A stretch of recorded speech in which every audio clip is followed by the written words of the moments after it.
Will the Maui County Council meeting of March 7th, 2025, please come to order? It is 9:02 a.m. Ms. Clerk. Thank you, Madam Chair. Proceeding with roll call. Members participating from non-public locations should state who, if anyone, except minors, is present with them as part of roll call. Councilmember Pro Tempore Tasha Kama. Aloha Kakahiaka Chair and Moan. Vice Chair Yukile Sugimura. Good morning, Chair and everyone. I'd like to welcome Haleakala Waldorf School students that's sitting in the audience. Good morning to them and their families. Thank you for being here. Looking forward to a presentation. Councilmember Nohilani U'uhajans. Councilmember Nohilani U'uhajans. Happy Aloha Friday, everyone. Good morning. And Councilmember Shane Sinensi. Aloha Moan Chair, Hau'olila Chair, Hau'olila Po'alima Kako, and there are no testifiers in Po'alima Kako, and there are no testifiers in Hanacha. Council Chair Alice Lee. Moan, everyone, and welcome to our special guests from the Haleakala Waldorf School. Teachers, students, friends, family. Thank you for coming. We're going to take a break, thank you for coming. We're going to take a break, maybe around 10:30-ish, and then you would have some time to mingle and meet. Invited by Councilmember Tom Cook. Good morning, council members. The title of my opening remarks this morning is South Maui, Navigating Development, Challenges, and Opportunities. If you've driven through Kihei in February, as I'm sure many of you have, you've likely experienced what has become a painful reality: severe traffic congestion. This traffic congestion recently amplified for my district. The questions echoing in our community are critical and valid. Can our infrastructure support future growth? Does Maui have the carrying capacity for this pace of construction? And is adding more housing units truly sustainable for our island's future? This morning, I want to address these concerns directly. I believe that by understanding the nuances of sustainable development and by drawing lessons from my own life experiences, we can see that these challenges also present significant opportunities for a stronger, more resilient Maui County. My policy positions, particularly my support, it instilled in me the value of hard work, the power of shared purpose, and the profound satisfaction of self-sufficiency. It wasn't just about organic farming. It was about a way of life deeply connected to the land, prioritizing independence, sustainability, and a living with intention. This foundational experience has guided me throughout my life. My journey eventually led me to Maui. While studying at Mount Angel College in Oregon, I met a woman from Makawao who would become my wife and the mother to me, my children, and my grandchildren. And I care deeply about its future. This brings me to a critical issue of sustainable development in South Maui. We see housing and commercial projects underway or planned across my district, from the Department of Hawaiian Homeland's Kamalani subdivision, Halekailoa workforce housing in North Kihei, Hale'opikea's 223 affordable units on Pi'ikea Street, and planned additional residential and small town center projects in Lapoa, Mauka, and further development in Wailea and McKenna. Yes, the current traffic congestion is a serious inconvenience. But these projects represent more than just building. They represent homes. Homes for our keiki, our kupuna, and hundreds of high school graduates each year who deserve the opportunity to stay on Maui. Homes for families considering leaving, offering them a reason to remain and continue to call Maui home. And yes, homes for part-time residents who contribute significantly through property taxes, funds that are essential for our local government to bond the very infrastructure projects that benefit us all.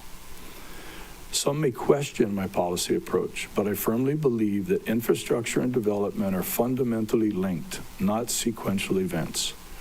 They must be planned and implemented together as part of a comprehensive vision. What I'm advocating for isn't growth without consideration. It's growth that's carefully planned and paired with the right infrastructure to mitigate its impact. It's about how we plan and implement sustainable solutions that make sense for the long-term health of our community. My timeline for this planned and controlled growth is over the next 15 to 20 years. Pi'ilani Promenade, an example of missed opportunity. A prime example is Pi'ilani Promenade project. This 88-acre parcel offered a critical opportunity to integrate infrastructure from the onset, particularly as the proposed terminus of the Kihei Upcountry Highway. This highway wasn't just about convenience. Studies showed that it was essential for improving the transportation and flood control infrastructure in South Maui. Despite the developer's significant investment and commitment to infrastructure for the 4-lane divided highway that would run through the property, unfortunately, momentum was lost due to a lack of unified community support and shifting government priorities. The plans are in place, the studies are complete, and with renewed community support, we could still bring this vital infrastructure project to life. This is just one illustration of how strategic infrastructure investments can enable us to manage growth responsibly, easing pressure on our resources and bolstering our island's resistance. Water management, consisting of retention basins to mitigate flooding and recharge the aquifer, mitigating the mud and the floodwaters is important to coastal preservation and the preservation of our precious topsoil. All vital components of ensuring Maui's carrying capacity for the future. We are already implementing solutions like R1 wastewater systems, responsibly managing our precious water resources, and exploring groundwater sustainability through test wells. But none of this happens without development driving infrastructure. The way we manage growth and integrate sustainability is a key to protecting what we love about Maui. It's not about unchecked expansion. It's about reinforcing our values, staying connected to the land, and creating a sustainable future for our families and communities. Ultimately, our ability to maintain local values and build stronger, more connected communities by providing not just housing, but also career opportunities, is essential to ensuring that these projects and the islands can thrive for generations to come. Looking ahead, I see infrastructure improvements as both an opportunity and a necessity for responsible growth. Transportation, safety, flood control, food security, and a strong local tax base are all interconnected and fundamental to our future. One ongoing hurdle is navigating projects stalled by legal challenges. While we all desire a stronger community, our approaches may sometimes differ. However, I believe we are all united by our core values. We are Kama'aina and stewards of this island home. Our shared responsibilities is to protect it, nurture it, and guide its growth in a way that benefits everyone.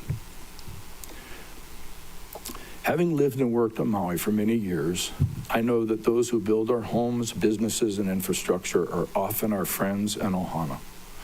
The talent and the dedication of our homegrown professionals, designers, builders, operators, are what makes Maui County unique. It's part of our culture of self-reliance, sustainability, and taking ownership of our future. You have often heard me speak highly of the men and women who work in the various construction trades. Most are homegrown locals, many following in their parents' footsteps. We are capable of so much when we work together, and that's the spirit that I'll continue to carry forward. I look forward to a productive meeting this morning. Let's work together to ensure that Maui remains a place where we can all thrive. Thank you. I yield the floor back to the chair. Thank you, Mr. Cook. That was a beautiful story you told. All right, everyone, please join me in reciting the Pledge of Allegiance.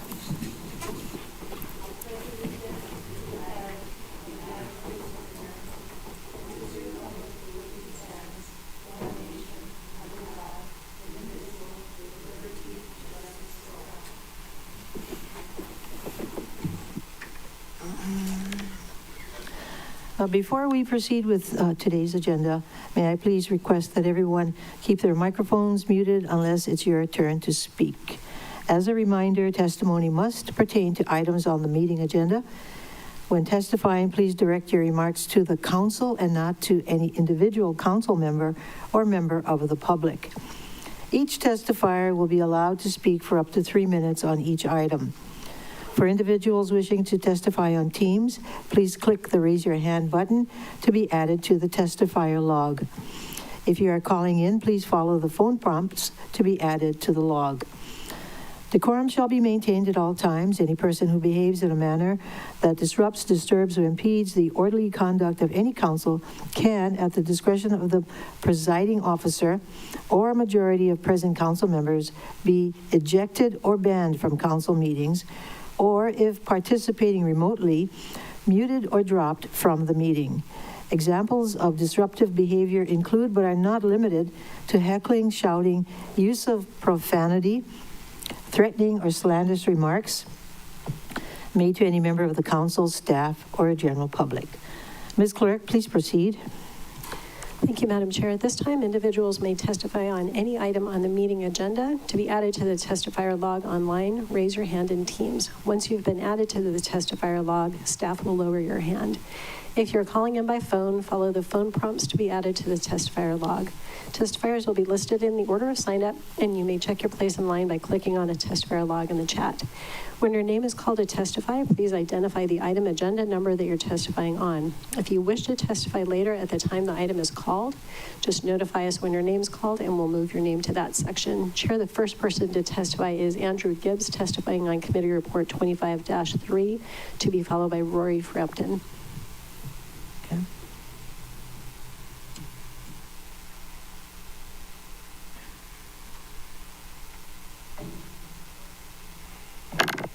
Madam Chair, thank you very much for taking the time today. County Council. Name is Andrew Gibbs. Today, I'm not here as an aspiring housing advocate. I'm here just as a humble carpenter. I'm compelled to give testimony today to bring awareness to the County Council of what we have coming our way. I'm not here to lecture about policy. I am here to discuss the impending mass skilled labor shortage this county is going to be consumed by for the next decade. Senator McKelvey has already mentioned we're going to be competing with Los Angeles for material and labor in our Lahaina rebuilding efforts. We have to plan accordingly. Washington, D.C. is being run by insurrectionists and white supremacists. We have to plan accordingly. We are coming upon some tough times, but this council has already proven in the past year you are capable of providing the leadership that we need. There's 2 large policy decisions coming your way. First off, the lead core development policy. Do we need to be allocating our resources to build homes for equity funds in Kihei? We need to be allocating our skilled labor resources for the Lahaina rebuilding effort. Which then brings to... Which item are you speaking on? 25-3, I'm getting to Lahaina. Okay, can we just go straight to Lahaina? It's not about Lahaina, it's about non-conforming. Oh, okay. We're talking about the non-conforming uses? Yeah, I might have wrote down the wrong thing. Sorry about that. I'm trying to stay on subject. I apologize. Okay, which subject did you think was on the agenda? I came today to speak about the Lahaina rebuilding efforts in regards to maybe that I read that wrong. Bill 105, Chair. Yeah, thank you. Oh, It was so it the is Bill 105. Did I 105. say the wrong thing? Thank you. No? Bill 105 encompasses the whole county. It's not specific to Lahaina. It's about non-conforming uses and non-conforming structures. Okay. Okay, do you want to talk about that? Okay, yes. So with all of that in our rebuilding efforts, be it conforming or non-conforming efforts, we do have a mass skilled labor shortage we have to address. One of the ways, there's 2 ways to address that. Training, so that the youth here have the ability to learn the skills that we need to do the work. Secondly, we need to provide rental housing so people can relocate back to Maui to help with us. Imagine if we had a rental market that allowed tradesmen formally from Maui in the state of Hawaii to come back and help us with our rebuilding efforts. We need to get skilled labor back here on this island, which brings me lastly to what is happening across the rest of the island. So I do ask, without going too far off regard, is please look at how we're going to address the skilled labor shortage that we're going to need, while you pair that with what we're going to need for housing to provide for these people. Madam Chair, thank you for the time. City Council, thank you for the time. I do apologize for the confusion. Aloha. Thank you. Any questions? We Ma'am. have a question for Yes, you ma'am. from Pro Tem Kama. Thank you, Chair. Thank you for being here, Mr. Gibbs, and for being so passionate about our skilled labor mass that we do not have. So what do you recommend to bring them back? Yeah, there's a lot of different policy implications in regard. I'm not up to steam on everything that's happening at the community college level. I know at a lot of places there is training that is provided. It's not that we don't have just labor. There's plenty of laborers on the job site to do the work. We don't have journeyman plumbers. We don't have journeyman carpenters. We don't have electricians. We're currently bringing in people from the mainland to do the work for the equity firms in their houses here. And as we continue to do that, we have to train. We have to encourage the youth that they want to be a carpenter. Guys, you can make a lot of money working in the trades, be very successful, and continue to live here as long as we work on providing I think you rental answered her housing. question. Yes, Thank ma'am. you. Sorry. Member Paulton. Thank you, Chair. Thank you for your testimony. I just wanted to clarify, so you're speaking in support of Bill 105? Do not currently have a stance on that. All right, thank you. Member Rollins Fernandez. Mahalo, Chair. To clarify a portion of your testimony, so what I was understanding from your testimony is that there's going to be shortage and competition over that shortage of material, as well as workforce. And in considering Bill 105 and the number of houses that will be rebuilt, increasing density, non-conforming, that with the shortage or the limited labor that we have on island, that we should be more judicious in the types of developments that this council is considering, which is why you brought up lead core and other luxury development, because they will siphon off workforce and material and compete with those that are trying to rebuild in Lahaina and elsewhere. Was that correct? Yeah, that is correct. We're often offered a lot more money to go work on the south side in McKenna than we are to work for local residents, be it upcountry or Lahaina. That is going to continue. I'm 49. I'm considered young in the trades, and I'm not getting any younger. Mahalo for that clarification. Mahalo, Chair. Any more questions? Mr. Sinensi. Thank you. Just a quick question. Mahalo, Mr. Gibbs, for your testimony this morning. You mentioned you're a contractor. Are you a shortage of workers that will keep you from getting more projects under your... There is currently not much labor available to me that's willing to do the work we need. I brought in family this summer from the mainland to help me, and even at that regard, they were lacking the skills and kind of the desire that it takes to work in the trades. That can be trained early on, but work ethic is something that has to begin in their youth, and they have to learn, and it has to be encouraged. Okay, thank you for that. Thank you, Chair. Any more questions? If not, thank you very much. Madam Chair, thank you. Chair, the next testifier is Rory Frampton, testifying on Resolution 25-76, to be followed by Julie Jenkins.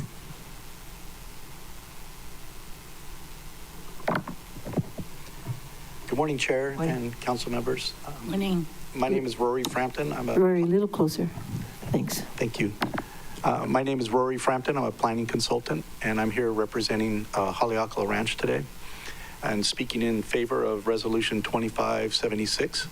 That resolution would transfer or would refer to the Planning Commission an urban growth boundary amendment for approximately 85 acres in South Maui. This stems from the community plan update. Right now, as many of you know, the South Maui Community Plan is undergoing what's called a decennial review. It's supposed to happen every 10 years, but it's been 30. But anyways, it's under this comprehensive review process. The Planning Commission voted to include this 85 acres, as a industrial designated land. that would trigger the need for an urban growth boundary amendment, and that's contemplated in the county code. When they wrote the code about the community plans, they said when you're doing these decennial reviews, if there's a trigger or a need to amend the urban growth boundary, that the urban growth boundary amendment shall be processed concurrently with the update to the community plan. So after the favorable action of the Planning Commission, we were hoping that we would have favorable action, and we did get favorable vote from the commission. And that's what this resolution would be the vehicle to amend the urban growth boundary. It would be sent to the commission. They would review it.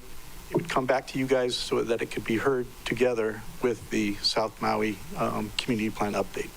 So I just wanted to explain the procedural parts of that. In thinking about this project, many of the thoughts that Tom spoke to earlier, what was thought about, and it's one of the main reasons why we're proposing it, is to have economic self-sufficiency in Kihei.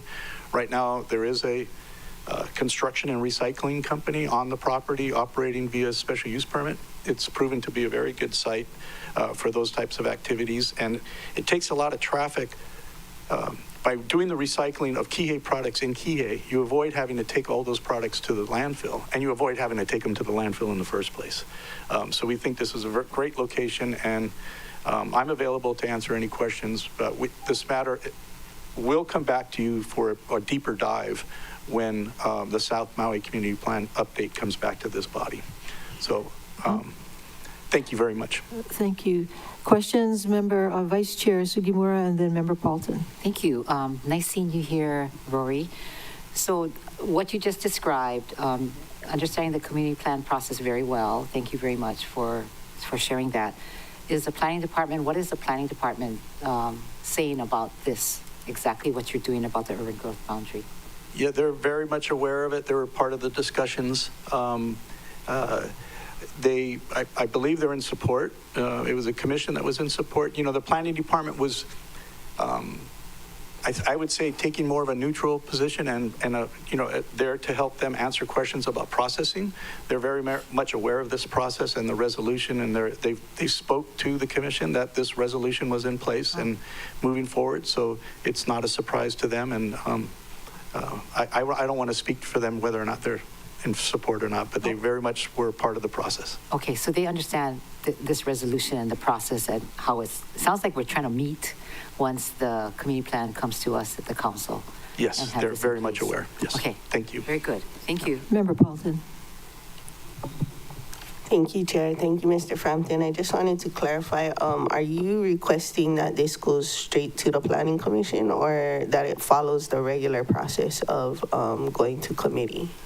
We would request that it goes straight to commission so that they consider it in a timely manner so that it can be back up here with the whole package.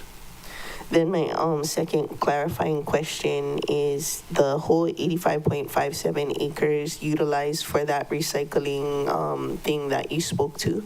No, the recycling is only 10 acres. So there would be considerable area left over for other uses to be established down there, but not before having to go through a state district boundary amendment and a change in zoning.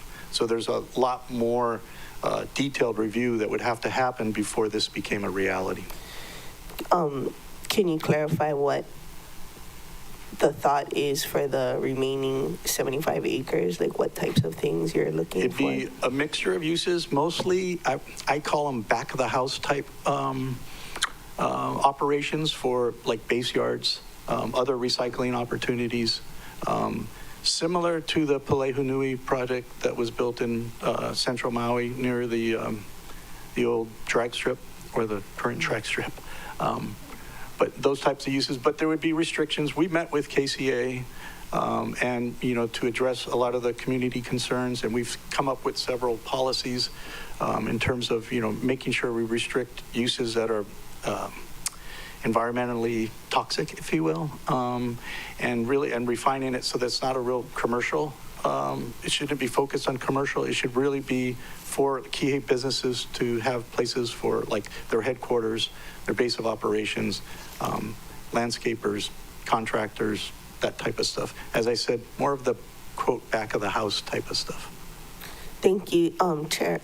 I have more questions, but they're not clarifying. Is it okay to request Mr. Frampton to be a resource when this item comes up if we're not going to refer it to committee? Are you going to be available, Rory? Yes, I will. Any objections, members? No objections. To asking you to be a resource. I'm not sure what time it'll come up, but if you could be available. I'm here. All right. Thank you. Thank you. Any more questions for clarifying? If not, thank you. We'll see you later. Thank you. Thanks. Chair, the next testifier is Julie Jenkins, testifying on Resolution 25-76, to be followed by Leslie Mulder.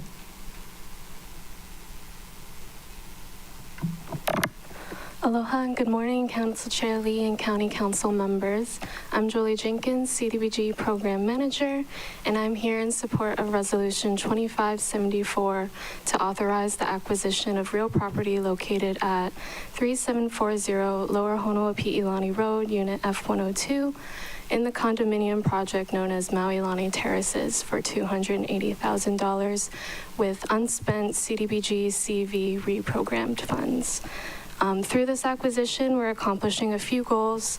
The unit will provide a permanent, safe, and affordable rental housing opportunity for our highly regarded kupuna of low and moderate income displaced by the August 2023 Maui wildfires. It will add one more unit to the local long-term affordable rental market.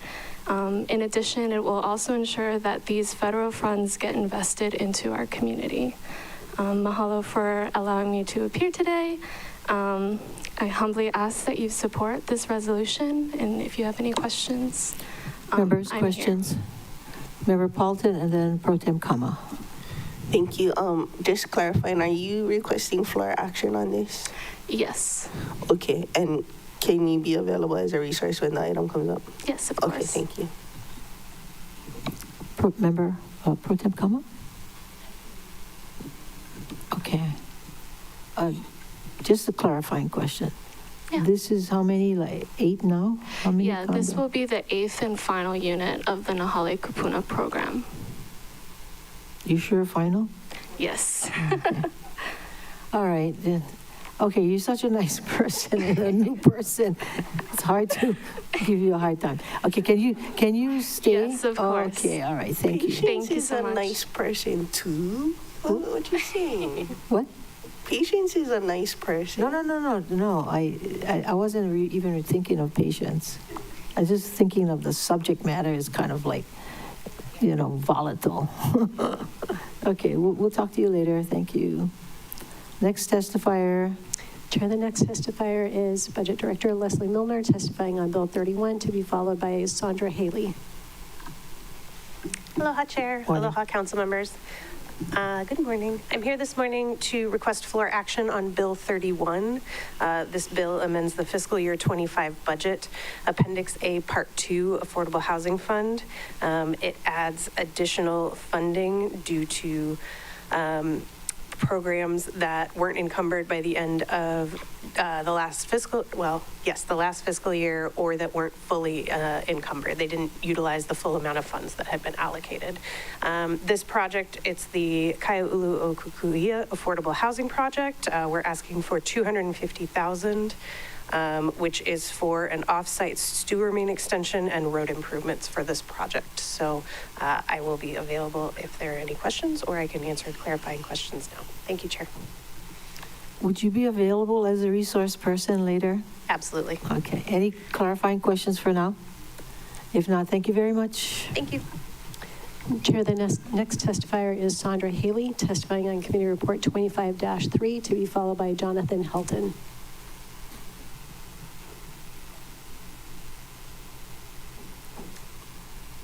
Ms. Haley, you can go ahead and unmute on your end.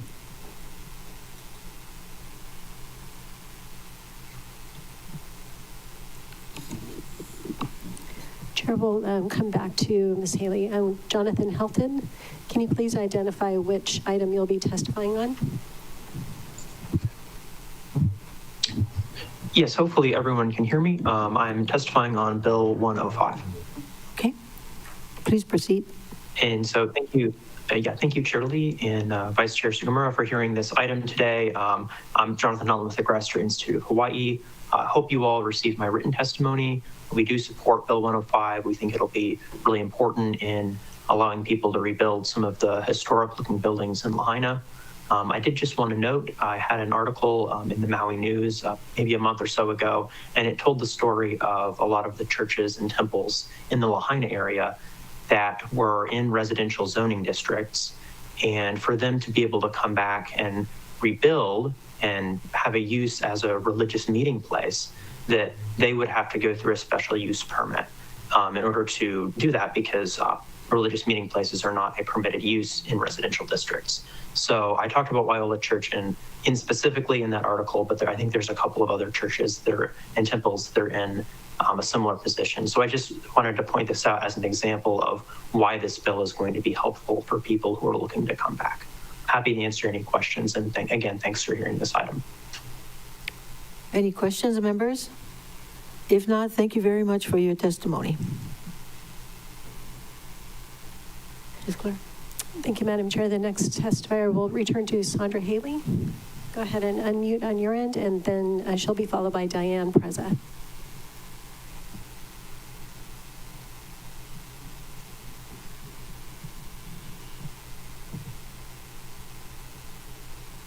Again? Sandra Haley? Oh, There you are. my apologies. This is my first time using Teams. Thank you for your patience. Can you hear me? Yes. Oh, wonderful. Good morning, Chair and Council members. Thank you for your time today and the opportunity to provide some personal testimony relevant to Bill 105, specifically the amendment proposed by Councilmember Paulton. My name is Sandra Haley. My parents, Jack and Jeanette Haley, purchased the property at 375 Front Street in 1988, 37 years ago. My father was a U.S. competitive surfer in the late 1950s and 60s, and considered Lahaina's legendary Bob Ole Olson and Honolulu's Joey Cabell among his closest lifelong friends. When he saw the home within steps of Shark Pit, it was love at first sight. He found great joy in talking story and surfing at Shark Pit. The property was purchased with intent to operate a short-term legal rental from day one. In 1988, there weren't transient vacation rental regulations. However, when guidelines were established, we submitted historical documentation to the Maui County Planning Department through a Wailuku-based law firm, supporting the property qualified as an existing non-conforming use transient rental vacation rental. The Planning Department reviewed our submittal and concluded that the property was grandfathered, given the TVR use existed prior to ordinance number 2031, which was effective in September of 1991. And the Planning Department provided a letter stating that we were able to continue the TVR use as an existing non-conforming use, providing compliance with the provisions, which we have done diligently until the August 2023 fire destroying Lahaina Town. Bill 105's amendment proposing non-conforming TVR uses that were discontinued for 12 consecutive months or more, if or because the structure was damaged or destroyed in an emergency or disaster, may not be resumed unless owner occupied. This amendment affects one single property on Front Street, my property, that has been legally operating as a short-term rental since the late 80s. Could you conclude, please? Our home was contaminated, unsafe, uninhabitable. As a fire victim, we should not be penalized for circumstances beyond our control. The county is attempting to take away a legal grandfathered short-term rental that the county itself granted. I support the original intent of Bill 105, but I respectfully request the council eliminate the amendment proposed by Councilmember Paulton for this bill. Mahalo for your time and consideration. Members, are there any questions? If not, thank you very much. Next Thank you, Chair. The next testifier is Diane Preza, testifying on Bill 30, to be followed by Douglas Bigley. Aloha, everyone. Aloha, Chair Lee and council members. I'm Diane Preza, and I'm speaking as a Lanai resident on Bill 30. And I'd like to say that I'm not in support of Bill 30. It's unfortunate that this bill had to be written. I know it's very hard to find residents to fill vacancies on Lanai that are very important. And being from this community, I think there are so many different reasons why people are reluctant to serve. And I think part of it is they don't understand the duties, or maybe they're afraid. They don't know the time commitment. They don't know if they have to travel to Maui or if it's virtual. So I think being from this community, there are so many unanswered questions for them. That's part of it. And part of it is, whatever other reasons they have. But I think that, we can work harder together to try to find people on Lanai, because it's so important that Lanai voices are heard and we're represented. So I'm willing to work harder to try find people or talk to people about this. But I'm so sorry, I cannot support this bill.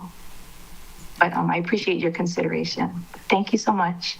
Thank you for testifying. Questions, members? If not, thank you very much. Chair, the next testifier is Douglas Bigley. Please identify which item you're testifying on, and he'll be followed by Tom Crowley, who is currently our last testifier.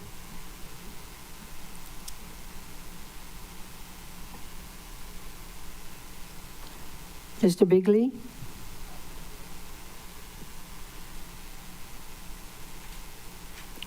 Okay, call him again, please. Can you hear me? Can you hear me? Yes. Hello? Okay, we can good. hear Sorry you. about that. We can hear you. All right. I'm commenting on Bill 31, and I'm just here, I think, as a resource if you have questions. But I'll just use a minute, since I have you all here, to say, right now in Lahaina, on our 200-unit project, we have 88 units occupied. We're going to have another 40 units occupied this month. We're going to have the balance of the project fully occupied, or it's scheduled to be fully occupied next month or the month after. And fully completed grand opening on this one should be in August. And then the one across the street, which is 89 units, we should complete by August. And that one's already that one's more than half full right now, because we have a lot of old tenants coming back. So I just thought I'd use a couple minutes here to let you know, because I never get to talk to any of you. All right, thank you very much. Members, clarifying questions. We have Member Paulton. Thank you, Chair. Thank you, Mr. Bigley. I just want to clarify, you have enough people. At one time, people were coming off the wait list because they were interested in the HIP program. You have enough people on the wait list to fill the vacancies? On the original, yeah, I think we're going to have, the question is we also have people that will have left over on the 200 right across the street. Same thing that we have. So between those two, we'll be able to fill both buildings. And one of the issues that we're having right now, I'll just add that, is some of the, there are tenants that are reluctant right now because of they're not charging very much on the houses, the temporary housing. So getting some of the tenants to agree to move now, they prefer to stay on the program they had over there, because I think they had free rent for a while, and now I don't know what they charge. But I think for a long time, they were lower than us substantially. So they're just rolling the dice. So that's been our only challenge right now. Thank you. I would just recommend go for the permanent housing rather than the temporary housing, because the temporary housing isn't going to last forever and the free rent isn't going to last forever, but the permanent housing is permanent. Yeah, I would agree with you, but the problem that you have is I think some of these people are willing to just kind of roll the dice, and say, well, the opportunity will come after I think it's scheduled for a 5-year program. So if they're saving, $1,000 a month, they might be reluctant to move, because I don't think they don't think they pay based on their income over there. But we're getting through it. I mean, a lot of people we have a bunch of activity. I mean, we're finished right at the moment. We're finishing them and then filling them right away. So we're not.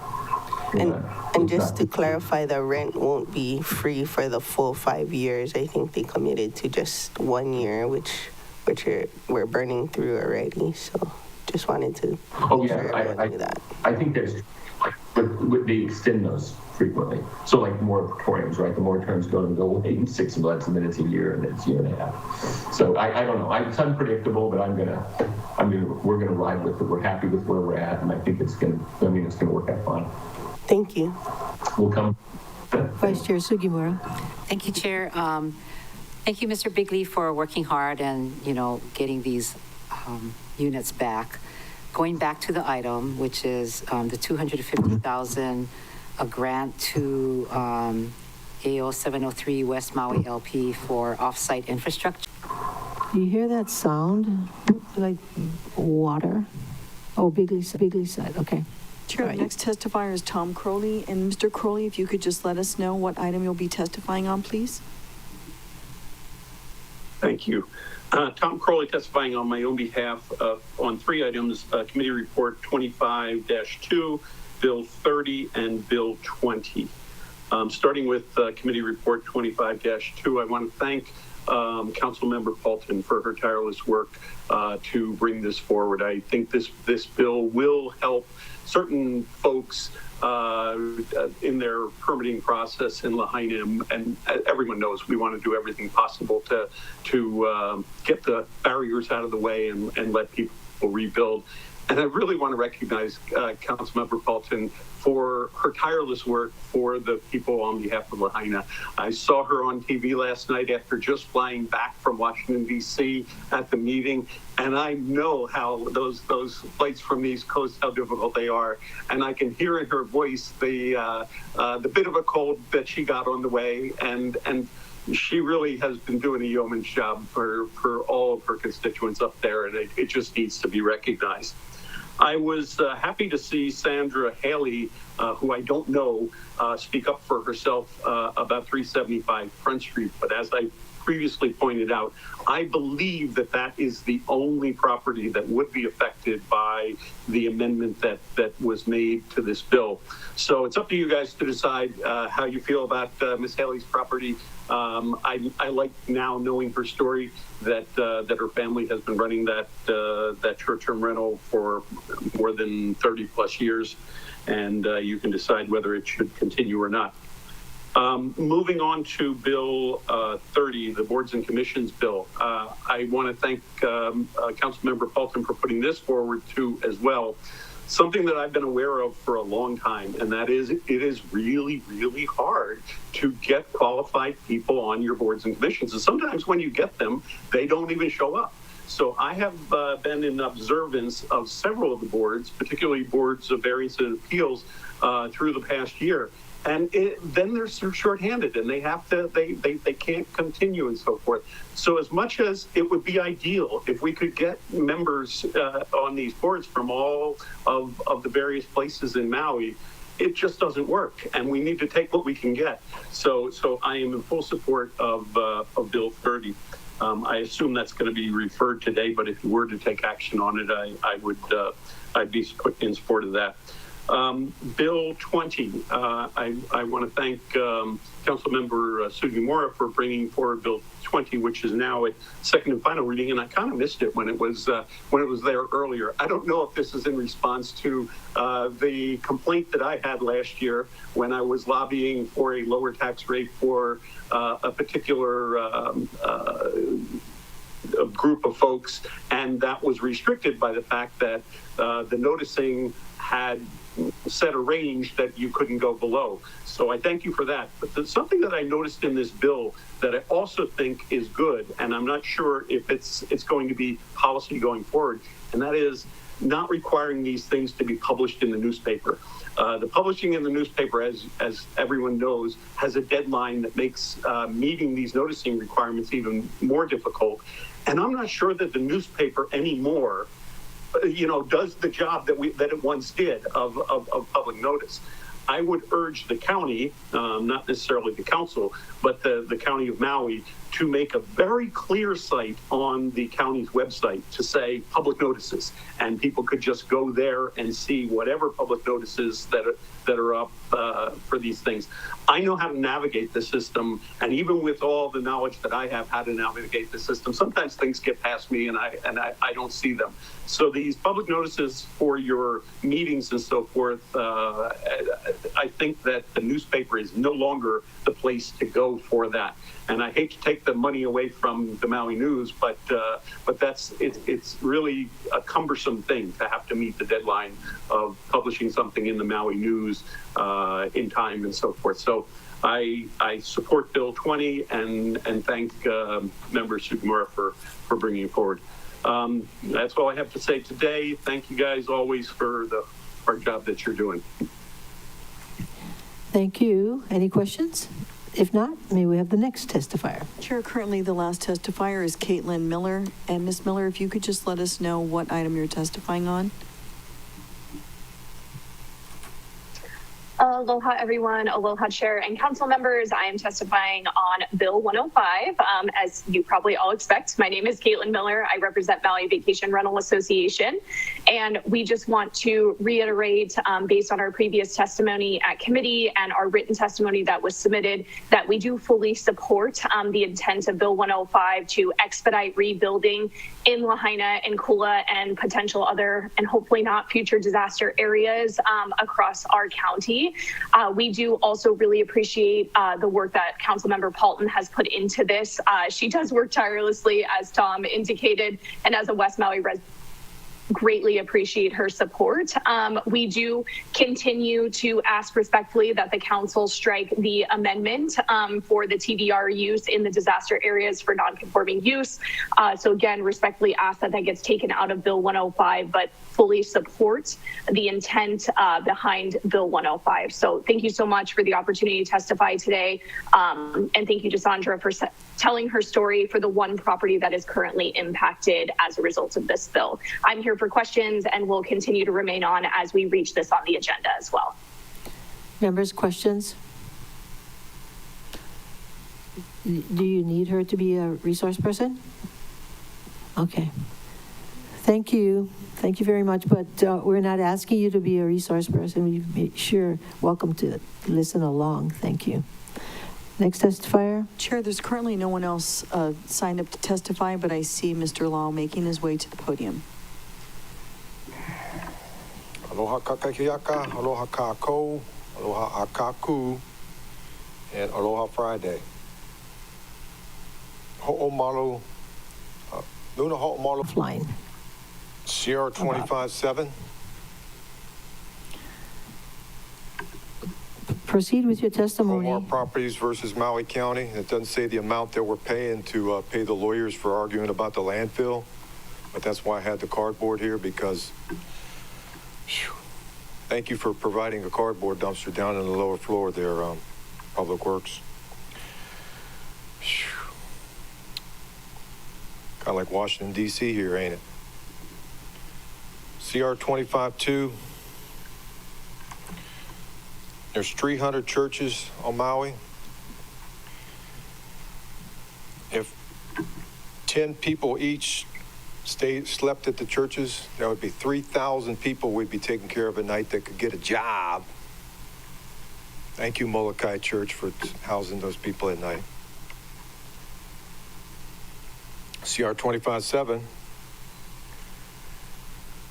Like I said, I don't know how much we're paying them. Thank you, Ho'omaikai, to Tom Colby with the K, Corporation Counsel.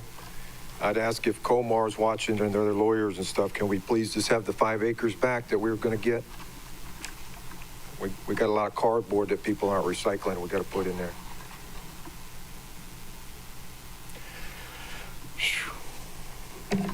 Lost my place here, Madam Clerk. True.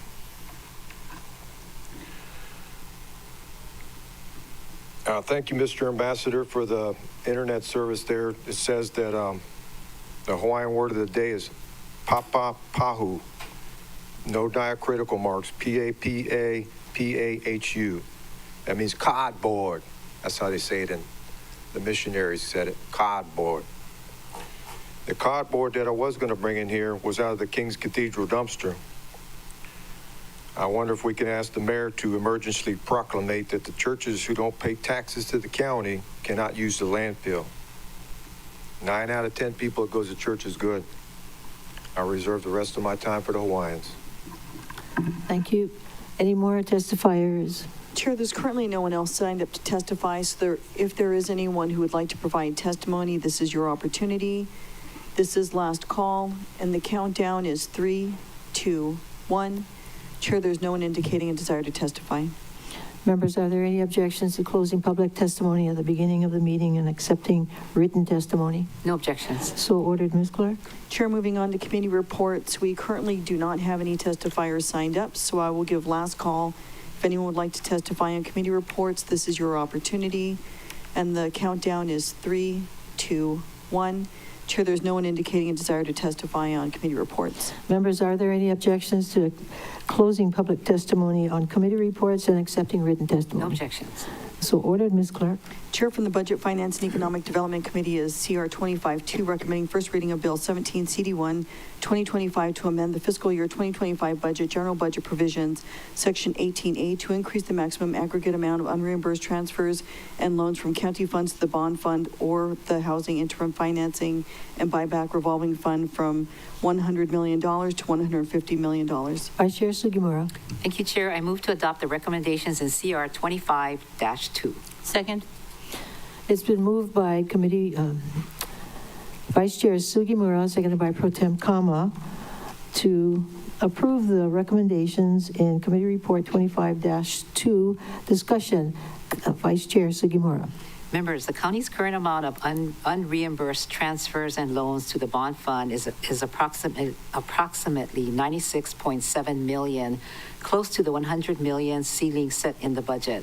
If the limit is reached, bond-funded capital projects will be paused until either 1, a bond issuance, 2, a reclassification of project funding, or 3, an increase in the limit is approved. The administration is planning to issue bonds in August, and the delay in bond issuance was primarily due to uncertainty surrounding wildfire litigation and federal grant funding for recovery efforts. While understandable, I want to emphasize that this delay may require using some bonds as taxable and ultimately increasing taxpayer debt service costs. To resolve the issue using bonds, we issued your committee report and supported Bill 17 to increase the unreimbursed transfers and loans limit. Your committee expressed certain for the administration's original request to raise the limit to $250 million, but acknowledged a fix was needed, so committee agreed to a limit of $150 million instead. I respectfully ask for your members' support of my motion. Thank you, Chair. Any more discussion? If not, all those, Member Paulton.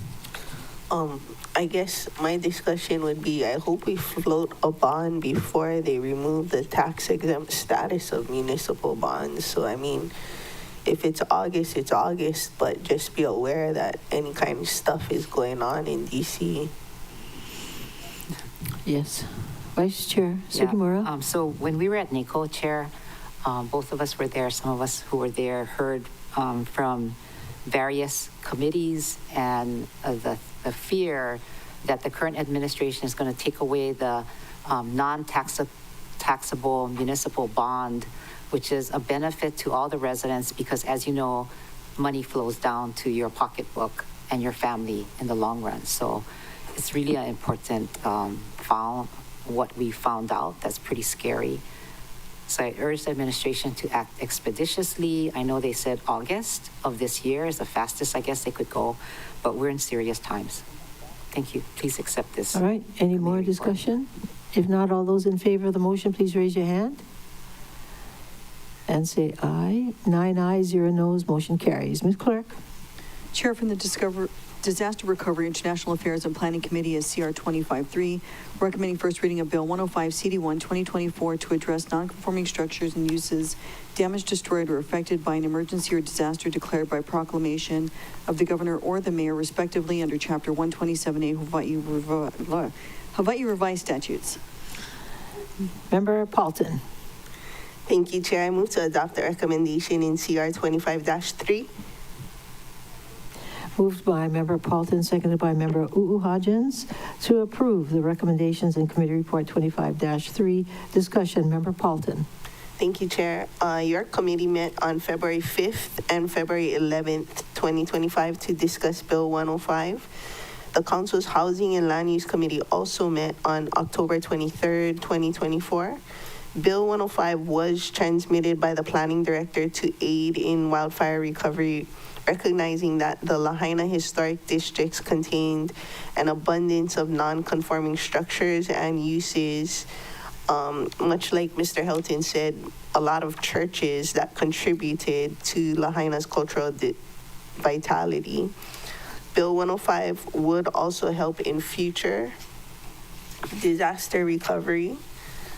The Department of Fire and Public Safety expressed concerns with non-conforming development and the need for setback maintenance, roadway improvements, building separation, and other fire protection measures.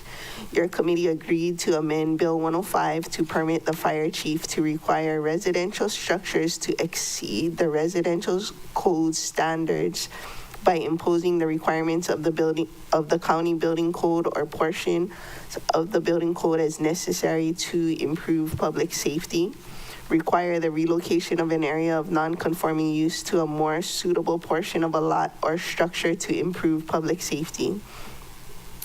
Your committee also agreed to prohibit non-conforming transient vacation rental uses from resuming if discontinued for 12 consecutive months. This prohibition would not apply to non-conforming transient accommodations occupied by the owner and may still resort to the extended time frame as proposed under Bill 105. Bill 105 provides property owners an opportunity to rebuild in Lahaina while preserving community character. On a personal note, this will help a number of people who already have their applications in at the planning department that are waiting for this bill to pass second reading. And it will help homeowners that have not yet got together with their design professionals because they don't want to move forward until it's for sure, because you know how many times you amend your designs, it costs money. On the note of the non-conforming TVRs, this bill is kind of modeled after a bill in California where, multiple jurisdictions have burnt down and they see the need for some of the non-conforming structures and uses to come back. The intention of non-conforming is that it would fade out over time, but not an entire town, And so while I feel for the family, the priority for me is our residents of Lahaina and that they not compete with short-term rental uses on the rebuild. It's a policy decision. It's not something that the council took away. It's something that the council is not giving back. We received over 200 pieces of testimony asking that the residents be prioritized over short-term rental uses. And so I respectfully ask the members' support of this motion. Any more discussion, members? Yes, Vice Chair Sugimura. Thank you. I have a question for Corp Counsel, if you don't mind. So in this case, today we had the final, there were 3 properties that were possibly impacted, right, by this non-conforming use. We never heard from this family in past committee meetings, and for some reason they have appeared today. And I'm concerned that this, the action that we take today is almost singling out this one family unintentionally. I believe that everybody else basically showed that, they did not impact them in that way. Does Corp Counsel have any opinion on that? Go ahead. Thank you. I do not believe this legislation singles out one family. In order to have a more in-depth legal discussion about the consequences of this bill vis-a-vis anyone who may be negatively impacted would be an executive session, but I don't think that that's a necessary discussion for purposes of today. Okay, thank you. Any more questions? If not, all those in favor of the motion, please raise your hand and say aye.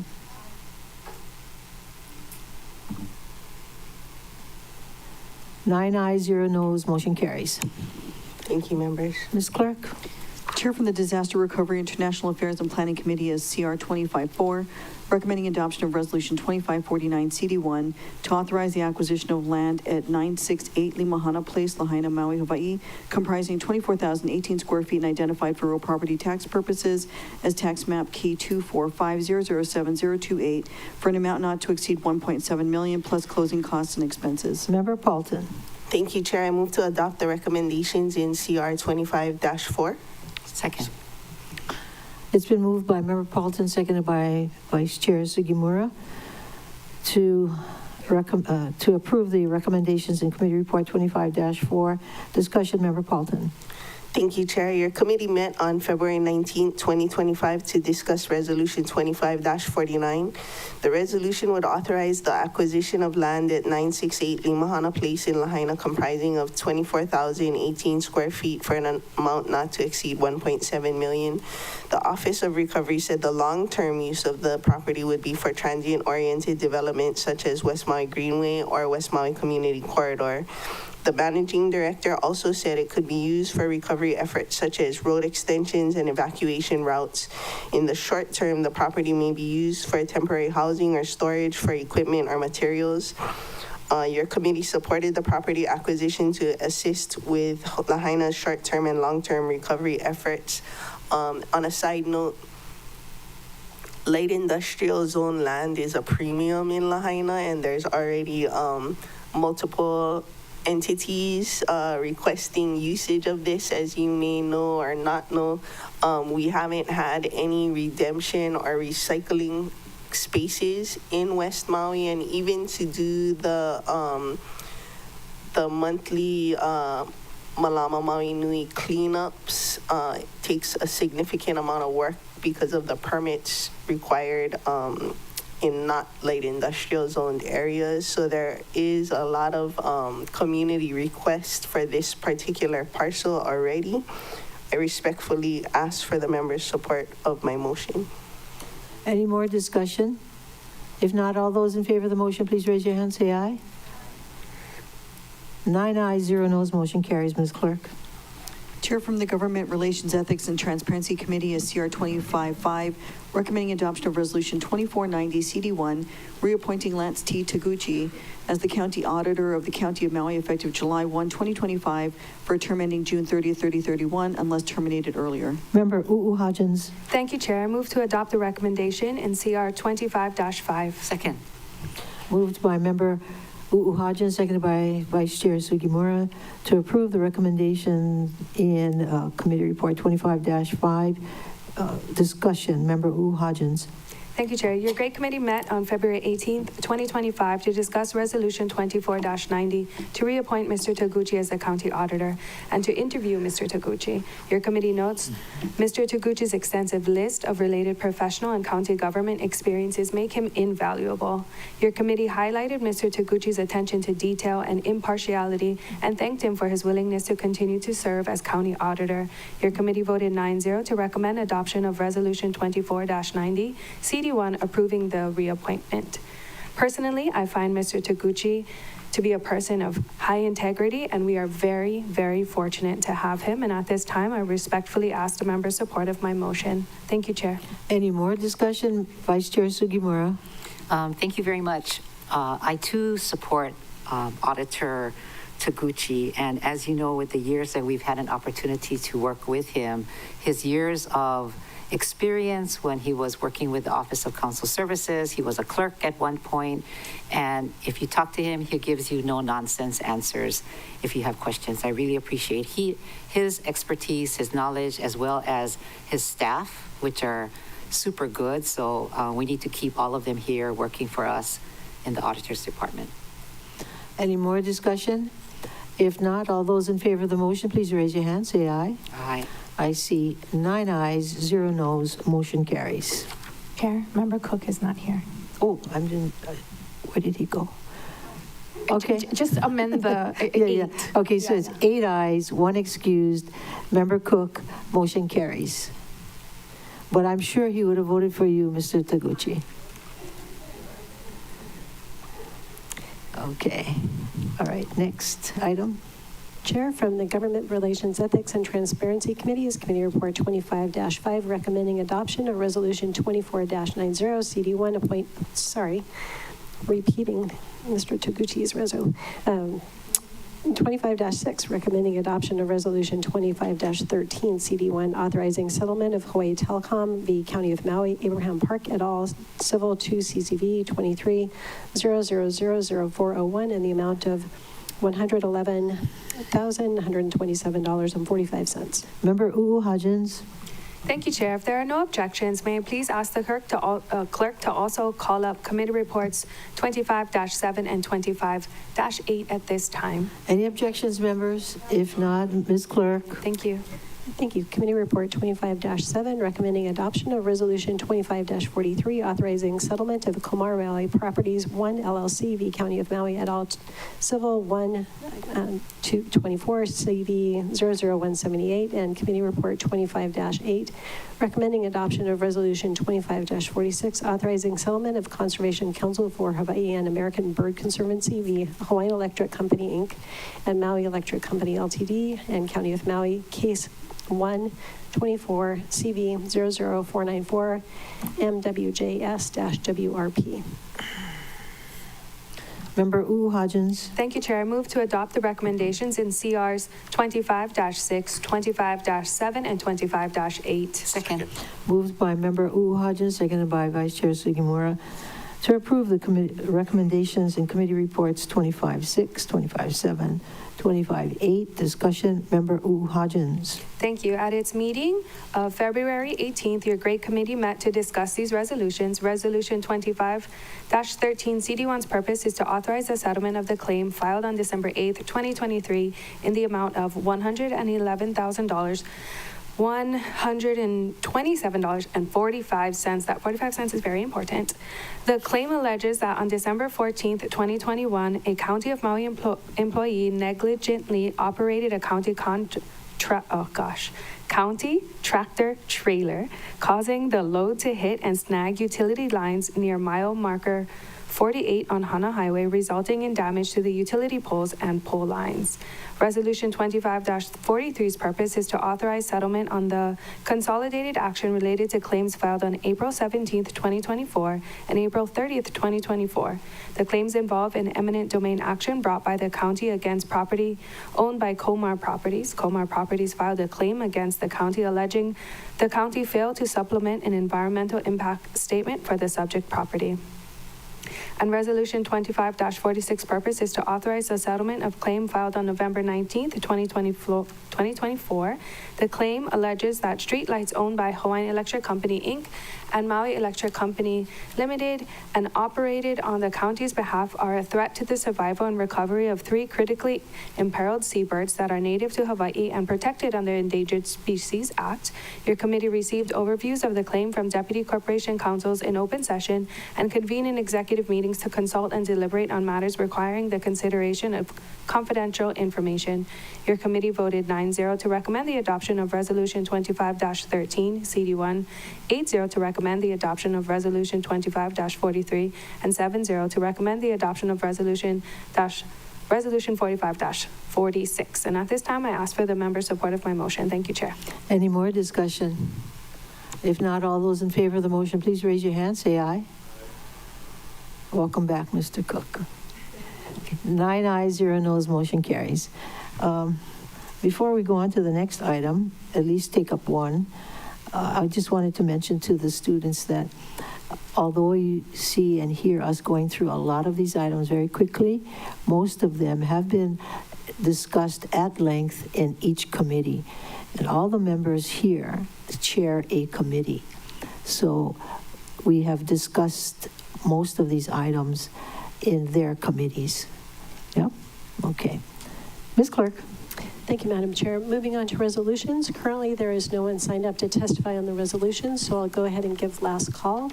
Counting down 3, 2, 1. Chair, there's no one to testify on the resolutions. Any objections to closing public testimony on resolutions and accepting Objections. written testimony? No objection. Objection. So ordered, Ms. Clerk. Thank you, Madam Chair. Moving on to Resolution 25-73, authorizing acceptance of the donation of a 1997 Jeep MPVH motor vehicle to the Department of Fire and Public Safety pursuant to Chapter 3.56 Maui County Code. Member Paulton. Thank you, Chair. I move to adopt Resolution 25-73. Second. Moved Thanks. by Member Paulton, seconded by Member Hodgins to adopt Resolution 2573. Discussion, Member Paulton. Thank you, Chair. I move to substitute Resolution 25-73 with the ASF handed out during this meeting that incorporates non-substantive amendments to title and text for clarity, consistency, and style. Okay, so it's been moved to substitute this, the original resolution with your ASF. Second. Is there a second? Second. Seconded by Vice Chair Sugimura. Discussion, Member Paulton, on your ASF. Sure. This just would enhance clarity and readability of the resolution. Any more discussion? If not, all those in favor of the motion, raise your hand, say aye. Aye. Okay, 9 ayes, 0 noes, motion carries.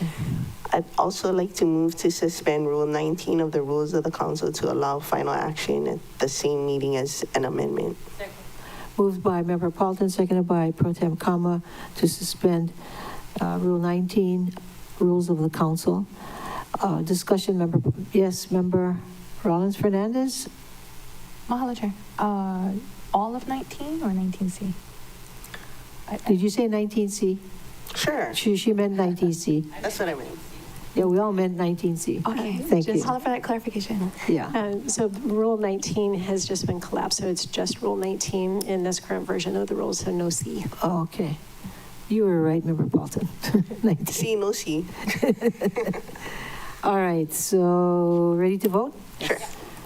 All those in favor of the motion, raise your hand, say aye. 9 ayes, 0 noes, motion carries on Rule 19. And do we need another motion? The motion as amended? Main motion as amended? Any more discussion? All those in favor, raise your hand, say aye. I just had a discussion, just a mahalo for the donation. Okay. 9 ayes, 0 noes, motion carries. So that brings us to almost 10:30, our normal recess time. Members, I'm going to recess until, let's see, 10:35, so it'll give the students a chance to meet you, and be easier if you went up there and said hello to everybody. The students came here not only to watch us, but to actually meet us. So if you could do that. Take picture. Yeah, we could take a picture. You have time to take a picture? Okay. We'll take a picture first, but right now, the meeting is in recess until 10:35.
For the council meeting of March 7th, 2025, please reconvene. Members, we're back on track.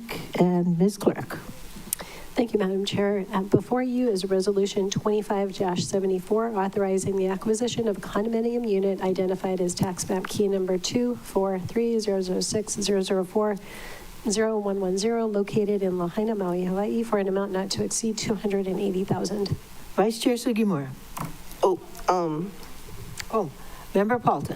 Thank you. I don't see Ms. Jenkins here, but maybe she's on her way.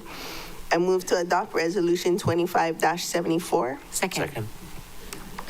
Could somebody please call Ms. Jenkins?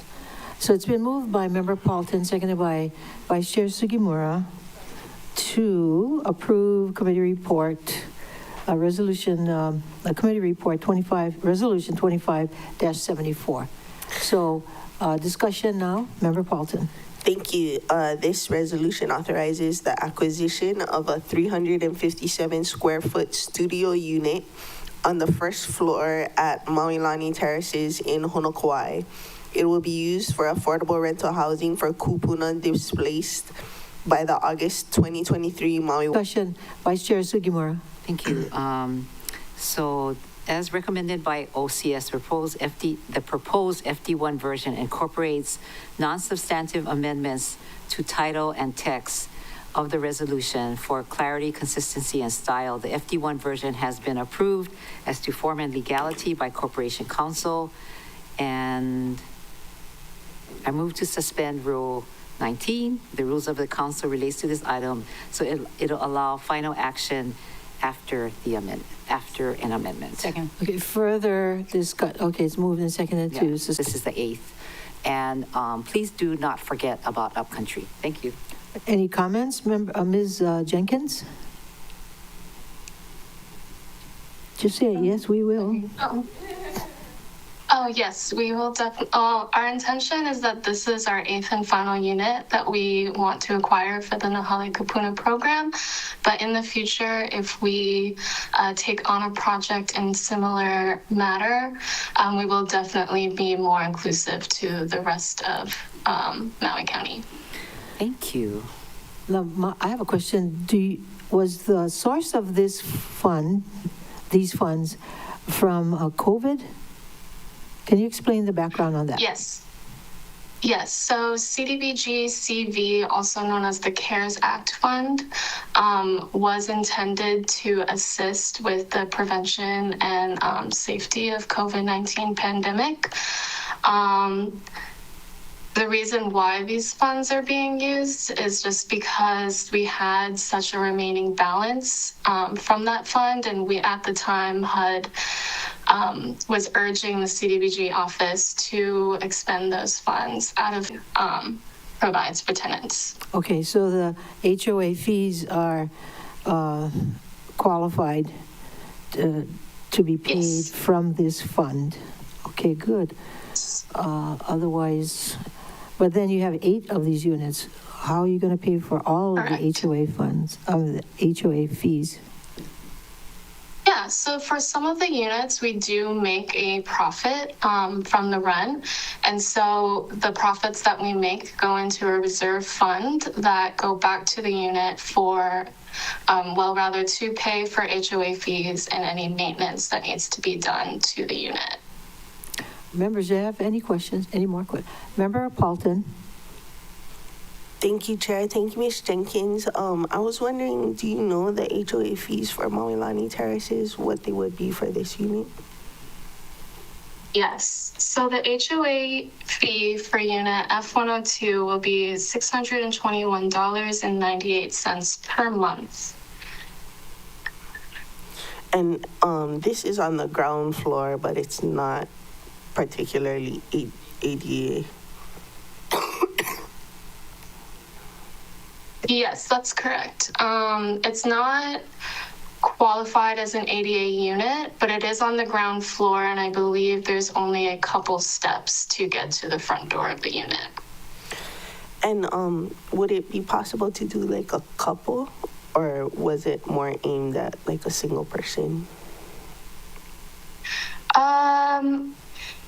It's aimed at a single person, but I believe 2 people could live in the space, but not to go above that occupancy number. Okay, thank you. Thank you. Do you have a wait list for all these seniors looking for these types of homes? Yes. So how many people? So Cameron Center is our property managers, and they have a wait list ready to go. And so it wouldn't be difficult for us to get a tenant into the unit quickly, as I want to note that it is also a move-in ready unit and partially furnished. Okay. The one issue that would extend the time for getting a tenant into the place is that in the contract that Maui County has with Cameron Center, it only includes 7 units. And so since this is the 8th, we would need to amend the contract to include that. But I've received verbal acknowledgement that this wouldn't be an added burden to Cameron Center and that they would be open to including that. Vice Chair Sugimura has a question, and then Member Paulton. Yeah, so I know, Jolie, you're new at this role, but I wonder if you could give us a summary of all the units and all the commitments, which ones are rented out, which ones are not, and what kind of situations do you see going forward? Because if this is COVID funds and you're at $67,000, how are you going to make up for the balance going forward? And what if somebody has partially furnished and they need a new bid? I mean, how do we, I think that CDBG office stepped into something that we don't normally do. And it is an expense that we don't normally think about. So I wonder if they could give us more information, Chair. Do you need time to give us that information, to put that together? I mean, not today. I meant Okay, so you don't mean, she meant, could you put that information together and send it to us? Okay. Yeah, definitely. I could also provide quick comment if you would like. Okay, quick. Yeah, so currently all 7 units that we have acquired, out of the 7, only 1 doesn't have a tenant yet. And I believe the last time that we appeared before council for a lease agreement that was noted, Kahana Manor currently is unoccupied, and that is due to the fact that there was a window that needed to be replaced. And so that is still in the process of completion. But every other unit that we have under the Nahale Kupuna program does have a tenant. And it's been going well. Very good. In terms so of... you don't have to put that in writing. Now I remember her saying that before. Okay. And what else did you want to say? In terms of the sustainability of this program, your concerns are definitely valid, and it's something that we're trying to work through. With CDBG transitioning over into the Department of Housing, we're working with Director Mitchell and Samalu to align CDBG within housing and trying to leverage all of the other federal programs that housing oversees to better organize all the programs and to be able to create a sustainable way for the CDBG office as well as the other HUD-funded programs to continue operating without having to run into these issues of constantly reprogramming and trying to expend funds that are no longer. Thank you. Yeah. Thank you very much. Pro Tem Kama and then Member Paulton. Thank you. So thank you for being here, Ms. Jenkins. So the rent that you collect, does it cover all the expenses for all of the units? Not entirely. So to make up for that deficit, we do have leftover funds from leftover regular CDBG funds left over from previous program years.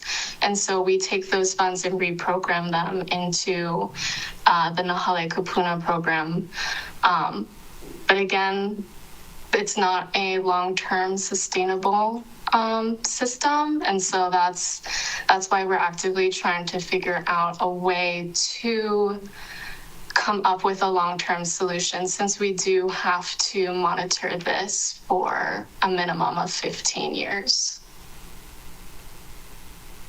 Okay, so I'm going to look forward to that report that she's going to generate for. Okay, I don't think she asked for that, so Ms. Jenkins, can you include that information in your report? So the idea is that if you could let us know what you collect, what your expenses are, and what's not covered. Okay. Because I know you're not going to be asking us for additional money from the budget, right? Yeah. No. You might have to get a second job. Who else had a question? Member Paulson. Thank you, Chair. Thank you, Ms. Jenkins. I just wanted to ask for the contract amendment from 7 units to 8 units. Is that something that you guys can do on your own, or does it need to come back before us to make it 8 units? Ms. Jenkins? We don't need to, thank you, Councilmember Pond, for your question. We don't need council involvement for the amendment of that contract. We would be working with Corporation Council and Finance to amend. Thank you. I think we're giving her the approval now on the 8th one, so. Any more questions? If not, thank you very much. Ms. Jenkins, how long have you been on the job now? 2 weeks? 1 month. 1 month. Whoa, old timer. Okay, very good. You're doing a good job. Thank you. Thank you so much. Thank you. Ms. Clerk. Thank you, Madam Chair. So we're on the Rule 19 suspension motion. Okay. Any discussion on that? All those in favor, raise your hand, say aye. 9 ayes, 0 noes, motion carries. And the main motion as amended. All right, this is the, then it's the motion to amend by Vice Chair Sugimura. Oh, the substitution? Yeah. Okay, the substitution. All those in favor of that, raise your hand. Say aye. 9 ayes, 0 noes, motion carries. So then we have to, one more time? One more time. The main motion as amended. Any more discussion on this? All those in favor, raise your hand. Say aye. 9 ayes, 0 noes, motion carries. Okay, that took a while. Next item. Thank you. Chair, for referral to the Government Relations, Ethics, and Transparency Committee is Resolution 25-75, authorizing additional compensation related to the employment of Special Counsel Kobayashi Sugita and Goda LLP and Christopher Salem v. County of Maui et al. Civil 2 CCV 21-0000048. Any objections, members, to referral of this item to the Great Committee? So ordered, Ms. Clerk. Thank you, Madam Chair. Before you is Resolution 25-76, referring to the Maui Planning Commission, a proposed bill to amend the Maui Island Plan's Directed Growth Map S1 North Kihei by including 85.57 acres described for real property tax purposes as a portion of tax map key 222002084. Member Cook. I move to adopt Resolution 25-76. Second. Moved by Member Cook, seconded by Vice Chair Sugimura to adopt Resolution 2576. Discussion, Member Cook.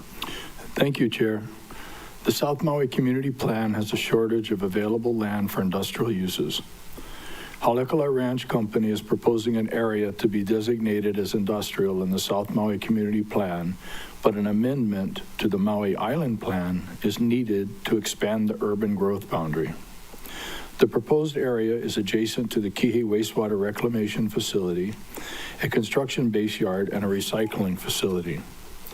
The area is serviced by existing infrastructure, including potable water, wastewater collection, and R1 reuse lines. Expanding the urban growth boundary to allow for future industrial uses in South Maui will expand the area's economic self-sufficiency. During the update process, Halekala Ranch Company proposed an area to be designated as industrial in the South Maui Community Plan. The Maui Planning Commission voted to include the area in the updated plan based in part on its proximity to similar uses and to support South Maui's economic self-sufficiency. The proposed industrial area is outside of the Maui Island Plan, outside the MIB, the Maui Island Plan urban growth boundary, but directly abuts the current urban growth boundary on two sides. Designation of the area as industrial will trigger the need for an amendment to the urban growth boundary within the Maui Island Plan. Section 2.80B.090.f Maui County Code states that where a decennial revision to a community plan directly triggers an amendment to the general plan, such matters shall be processed concurrently. Passage of the proposed resolution would allow for the concurrent processing of the decennial revision to the community plan along with the Maui Island Plan amendment. Ultimately, review of the community plan and the proposed Maui Island Plan amendment will come back to this body for review and approval. Members, if you have any questions, Mr. Roy Frampton, who represents Haleakala Ranch, is available to respond. I respectfully ask for the members' support for my motion. Member Paulton, discussion? Oh, I had a couple of questions for Rory, Mr. you want to come up? Frampton. Member Paulton, do you need cough drops? Oh, I have some. Yeah, oh, okay. Just checking. I forgot I do. So just basic stuff to start off with. It's currently zoned ag and you want to go to industrial, so we're so the request is to expand the urban growth boundary. Is there, you said not toxic industrial, so would this be light industrial or heavy industrial, or you don't really know at this point? It's looks to be a mixture between M2 and M3. Closer to the mic, please, Rory. Sorry. Thank you for the question. I believe the latest version we had was a portion would be M3 for the existing construction material recycling facility, and the others would be M2, but it would be conditional zoning that would not allow like the, under our pyramid zoning where industrial. Because M3 is like the most toxic, but you're saying conditional to take those out. Yes. Okay. Yeah. And conditional to some of the M2 uses as well. But that will all be done during the change in zoning process. And it's currently ag. Correct. And then, as Mr. Cook pointed out, like there is issue with the runoff coming from upcountry. Is there intention to do like retention basins or something around, or? Yes, stormwater management would be a very key part of this project. And then I think I heard that this property is owned by Haleakala Ranch Company. That's correct. Is the intention for them to continue to be the owners after the proposed change in zoning urban growth boundary stuff goes on? That's yet to be determined. It's possible that there would be a developer that would come in and either do it as a joint venture with them or take it over. Yes. And then with it being 85 acres and 10 acres already under special use permit, what is the smallest it could possibly be subdivided to? Checks the minimum lot size for industrial, I want to say is 10,000 square feet or something like that, but we don't think it was, we're looking at half acre to 1 acre lots, maybe bigger, but a variety of different sizes. Similar to what they did with the Pulehunui project in Central Maui. Okay, and that could be like conditioned also, like minimum lot size and things like that? Oh, yes, yes. And when we come through the change in zoning process, we'll have a site plan. We've developed concept site plans, but I think it's not really ripe yet to go into that level of detail until we do the full-on studies that would be required as part of the district boundary amendment and the change in zoning. And at that point, you would have a list of those more toxic uses that you would pull out as well? Yes. Okay. All right. Thank you, Chair. Thank you, Mr. Frampton. That concludes my questions. Thank you very Vice much. Chair Sugimura. Yeah, so Haleakala Ranch then owns this whole parcel, the 85 acres? Yes. Okay, and the existing uses that are there, I guess they're probably leasing then from Haleakala Ranch for the use, That's correct. and they will stay involved then? That's correct, yes. Okay. I really like that, just what I see them do in the community and credibility, that I appreciate that they stay involved. So thank you, support this. Rory, I have a question. Okay, so on Pi'ilani Highway, you have the golf course, Yes. you have the sewer treatment plant, Yes. and then you'll be the neighbor to the sewer treatment plant, and who will be a neighbor to you? So the Mackay side will be the sewage treatment plant. This would be just Mauka, the sewage treatment plant. And to the north, a small portion will be the golf course, but there's also a solar farm to the north. And then to the south? To the south is the Bayer Monsanto facilities. Oh, I see. So it's completely surrounded by similar type uses, and it's not being used for grazing right now because of that. It's kind of a weird shape, and it almost begs itself to be carved out and used for something else. And we're I don't know, a couple days away from getting a final subdivision, a large lot subdivision that would carve this out as a separate piece, but not there's a portion of this parcel that also runs along the highway, and it's about 20 acres between the wastewater treatment plant and the highway. We're not asking for that to be changed, and we'll leave that as open space, and that'll be a place for stormwater management and also native plant restoration. Good. Okay. Member Rollins Fernandez? Mahalo, Chair. I have a similar question as you. I'm going to share my screen.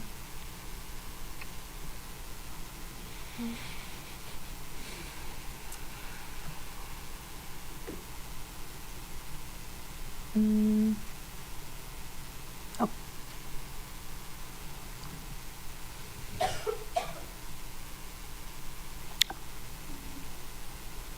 Oops. Sorry, Casey. All right, here's the map. Yes. So it's the TMK is 2,175 acres. Yes.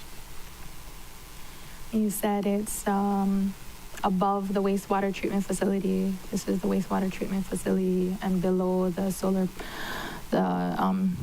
farm up here. So where is this parcel? This 85 acres? If you, yeah, so that you can see in that photo the Sullivan's construction material recycling facility. Yes, and that's within the overall 85 acres. If you zoom out just a little, on to the right of the screen, you can see where you can see right there where the solar farm is. So they'll just imagine a line just going right across and cutting that area out. And it's basically that circular, almost everything you see in the screen. Where my almost cursor everything you is? see in the screen right now. Where the cursor is? Like this? I can't really, yeah, yes. Okay. So it's like immediately mouth. Yeah, I know, but that means nothing to me. It's like this one right here. It takes a second for the screen share to catch up. There. Right here? The green patch. Yes. Okay. Thanks.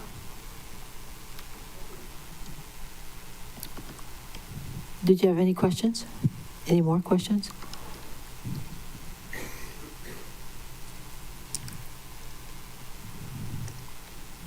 Member Rollins Fernandez, did you have any more questions? Not right now. Mahalo, Chair. Anybody else have questions? Okay, thank you, Rory. Thank you very much. Any more discussion?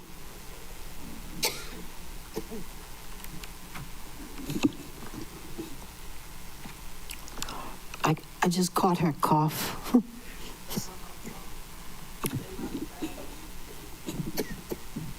From Washington, D.C. Okay, Ms. Clerk, remind us where we are. Chair, we've got a motion on the floor to adopt by Member Cook and seconded by Vice Chair. Any more discussion? Member Rollins Fernandez. Mahalo, Chair. Maybe Member Cook can answer the question, and if not, sorry, Mr. Frampton, I'll call you back up. The question is, like, all the steps involved to getting to the final outcome, like from now to then, like what are all the steps? That's a Roy Frampton land use guy question. Sorry, Mr. Frampton. So I could talk about potential uses. no, I don't want to talk about that. No, after that. All right. Thank you very much for the question. So if this, I'll start from the steps from today. If this resolution is passed, the Urban Growth Boundary Amendment will go to the Planning Commission for recommendation. If they're going to make a recommendation one way or another. It'll come back to the council and it'll be considered as part of the South Maui Community Plan update. If this council endorses the idea and makes the Urban Growth Boundary Amendment and the community plan change, there's still a need for 2 more layers of entitlements. That's the state district boundary amendment and then the change in zoning, county change in zoning, which this body would be the authority for. After those 2 discretionary approvals are obtained, then it would be a subdivision process that they would have to go through. Okay, mahalo, Mr. Frampton, and then Member Cook would like to share with us some of the potential land use. I have one question for him before he leaves. Oh, okay. Okay. What's the estimated time frame for those various steps until you would have a subdivision where we could have some of the potential uses that I would mention to my colleague? Yeah. State land use and change in zoning, probably 5 years and another couple years for the subdivision and then construction. So we'd be lucky to get it done in, say, 7 or 8 years. Thank you for that. Yeah. Chair, may I? Sure. Some of the uses like lumber yards, I envision it as potential light industrial.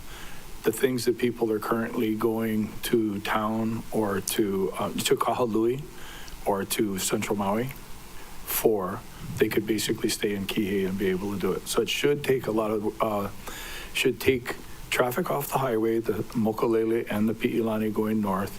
It should also save time for people who are hiring people to work on their homes or do work because they're not going to be on the road because they get paid for traveling and that's annoying. And then also, I think composting, a variety of, that's the kind of light industrial stuff. So I think it'll really benefit our community because right now we have like Ace Hardware. We have the old Miyake lumberyard. But there's not really much else in Kihei to be able to go and shop for anything when you're building. You have to go to Kahului. Mahalo, Chair. Mahalo for sharing that. So Mr. Frampton said potentially broken up into 1 acre parcels for the different uses, and that's so like 85 different uses? Since I'm not involved in the project, I don't know, but a lumberyard could take 4 acres. A composting facility could take 5 acres.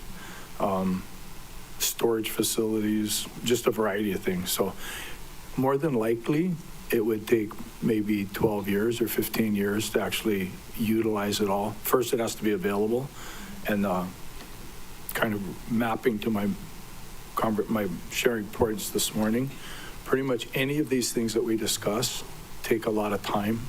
And so it's really planting the seeds and enabling it to be a useful thing. Like 7 years to get this going. So. And KCA supported this? Yeah. Yes. Okay, mahalo. I'm happy that the community has had early input into this. Mahalo, Chair. Member Hodgins. Thank you, Chair. Member Rollins-Fernandez asked a great question that I think we might need a little bit of follow-up on. When he, I'm sorry, when I say he, I mean Mr. Frampton. Yeah, I know because I told him, like, I'm going to need you to come. Was talking about a subdivision as part of the 7 years. So if you could please maybe clarify what the sliding scale subdivision might have to look like for this parcel, and how many potential, I guess, lots we might see from this one large 80-something lots. Thank you very much. We did some preliminary layouts with a variety of lot sizes, and we were looking at about 40 lots. I'm sorry, what was your other question? Does this have to go through the ag sliding scale? Oh, no. If we get the change in zoning to, or if we get the state district boundary to urban, and then the zoning to a mix of industrial, we won't have to, it'll be out of the ag district, so there'll be no sliding scale. Okay. And if I could just add one clarification on the KCA, we worked with them closely, and we came up with about 6 or 7 they call them policies in the community plan, but they're like project-specific conditions. And when that came up before the planning, and that was the basis for their support. And I offered them in a letter to the Planning Commission to include those policies. When they considered the matter of the map designation, they didn't take up the policies. I stood up and said, hey, what about the policies?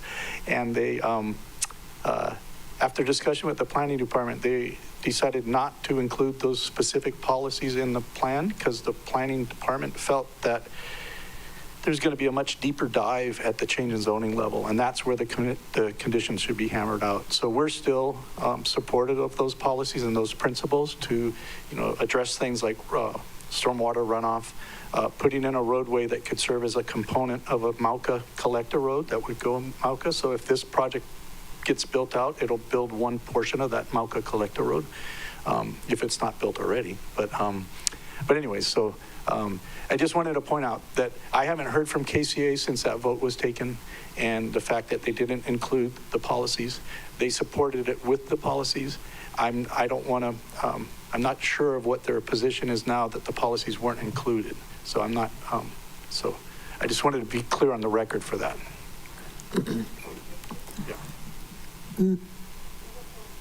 Paulton, and then Member Cook. Thank you, Chair. Thank you, Mr. Frampton. So when it gets to the change in zoning level, then you will include the policy recommendations to us?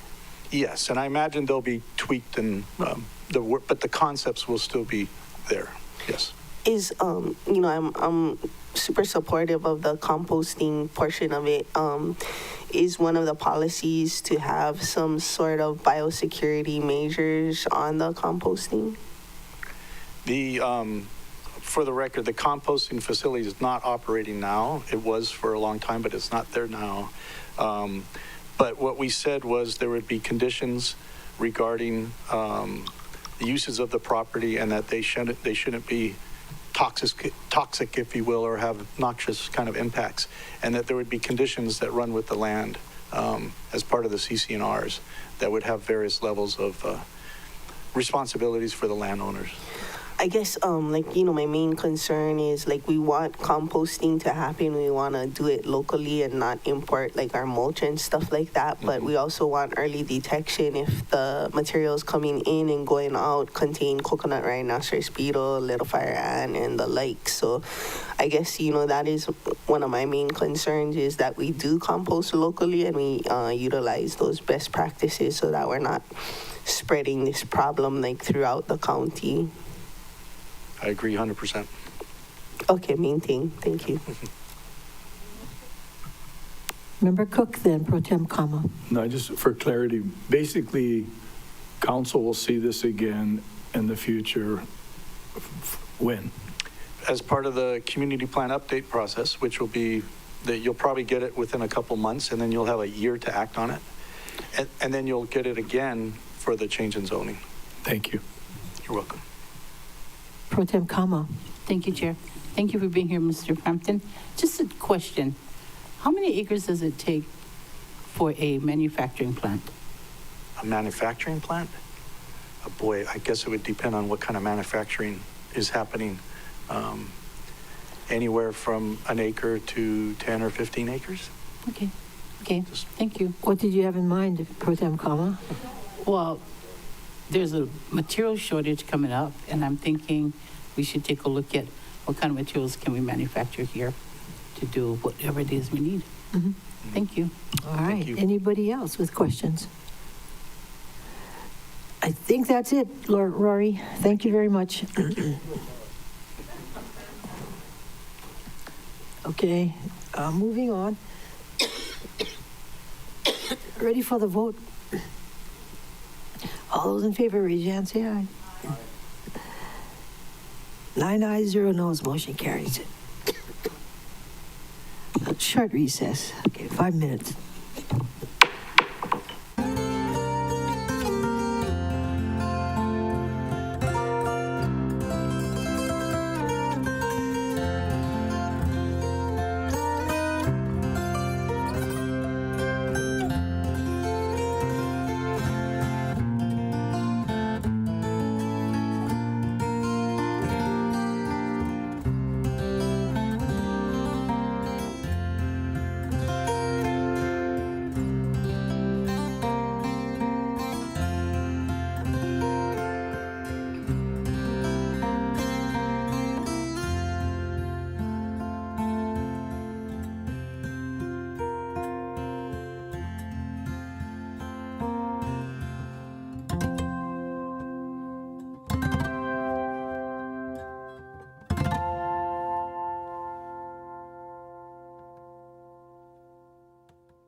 Will the meeting please reconvene again?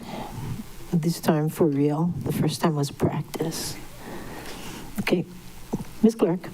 Chair, before you is Resolution 2577, approving the appointment of Jamie Lynn, KP Pa'a, as Accounts Payable Specialist in the Office of Council Services. Okay.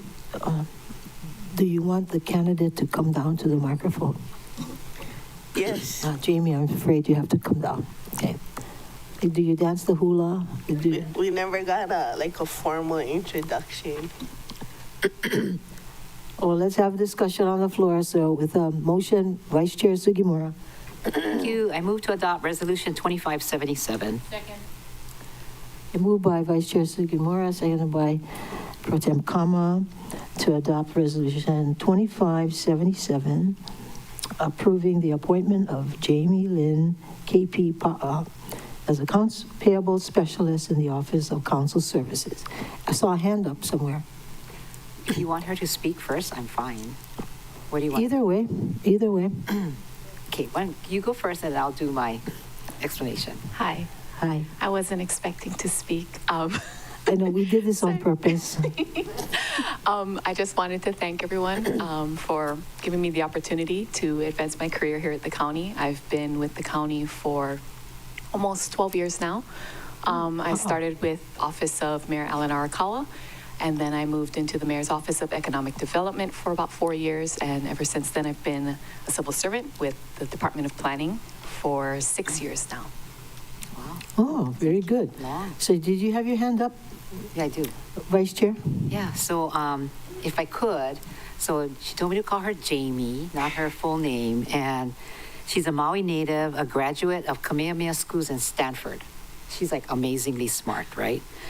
She earned a bachelor's degree in English and with a minor in communications. So we have big plans for her over and beyond.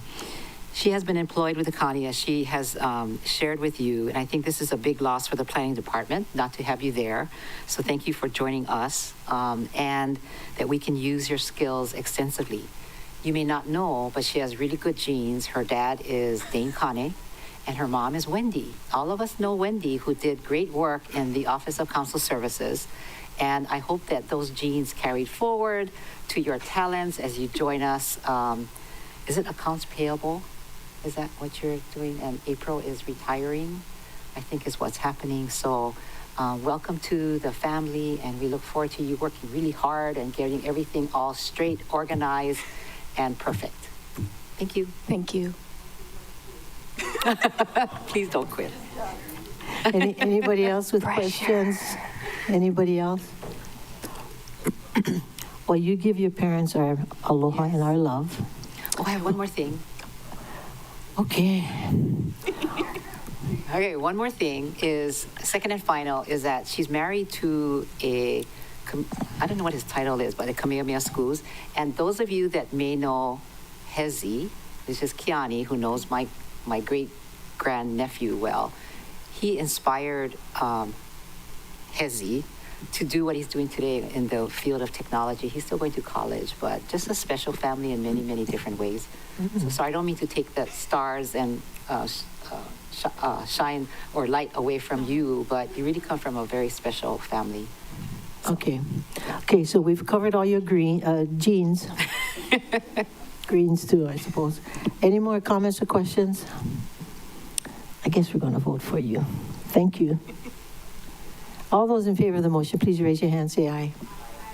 9 ayes, 0 noes. Motion carries. Congratulations. Thank you so much, members. Okay. Ms. Clark? Chair, before you is Resolution 2578, urging the mayor to reach a fair settlement to provide temporary hazard pay to eligible Maui County Hawaii Firefighters Association members for performing essential work during the COVID-19 public health emergency. Vice Chair Sugimura. I move to adopt Resolution 2578. Second. Moved by Vice Chair Sugimura, seconded by Pro Tem Kama, to adopt Resolution 2578. Discussion, Vice Chair Sugimura. Thank you. I noticed that Member U Hodgins left the room as she's recusing herself, or we all know for why. But I'd like to also request that the clerk read the resolution in its entirety. Okay, is it long? Oh, you don't have to if you don't want to, if you're the boss. We're trying to hurry up here. Okay. Oh, can you read the resolution in its entirety, please? Resolution number 2578, urging the mayor to reach a fair settlement to provide temporary hazard pay to eligible Maui County, Hawaii Firefighters Association members for performing essential work during the COVID-19 public health emergency. Whereas the Hawaii Firefighters Association Local 1463 IAFF AFL-CIO is the exclusive bargaining representative for Hawaii's approximately 1,900 active duty and 1,000 retired county and state firefighters who serve or have served the following: the Honolulu Fire Department, the Kauai Fire Department, the Hawaii County Fire Department, the State of Hawaii Department of Transportation Airports Division Aircraft Rescue and Firefighting Units, and the Maui County Fire Department of Fire and Public Safety. And whereas the U.S. Secretary of Health and Human Services declared a public health emergency on January 31st, 2020, which lasted through May 11th, 2023 in response to the COVID-19 pandemic. And whereas commencing March 4th, 2020 and continuing through March 25, 2022, Governor David Y. Ige issued 28 emergency and supplemental proclamations related to COVID-19 or its variants under Chapter 127A Hawaii Revised Statutes, declaring that COVID-19 is highly contagious and the occurrence or threat of COVID-19 may likely result in substantial injury or harm to the population or may likely result in loss of life, and further determine that these conditions are of such character or magnitude to constitute an emergency or disaster as contemplated by HRS Chapter 127A. And whereas firefighters are frontline first responders for medical emergencies, rescues, and fires, which place them and their families along with police officers and paramedics at an especially high risk for exposure to COVID-19, and whereas firefighters continue to courageously perform essential public safety work in oftentimes hazardous conditions throughout the public health emergency, and whereas HFFA's settlement discussions with the county's administration seeking temporary hazard pay on behalf of the employees of the Maui County Department of Fire and Public Safety have stalled with no settlement reached years later. And whereas other unionized state and county frontline emergency staff have already received temporary hazard pay, but Maui County HFFA members have yet to achieve resolution of this issue, now therefore be it resolved by the Council of the County of Maui, 1, that it urges the mayor to reach a fair settlement to provide temporary hazard pay to eligible Maui County Hawaii Firefighters Association members for performing essential work during the COVID-19 public health emergency, and 2, that certified copies of this resolution be transmitted to the mayor, managing director, director of finance, budget director, fire chief, and Robert H. Lee, president, Hawaii Firefighters Association, Local 1463 IAFF AFL-CIO. Any discussion?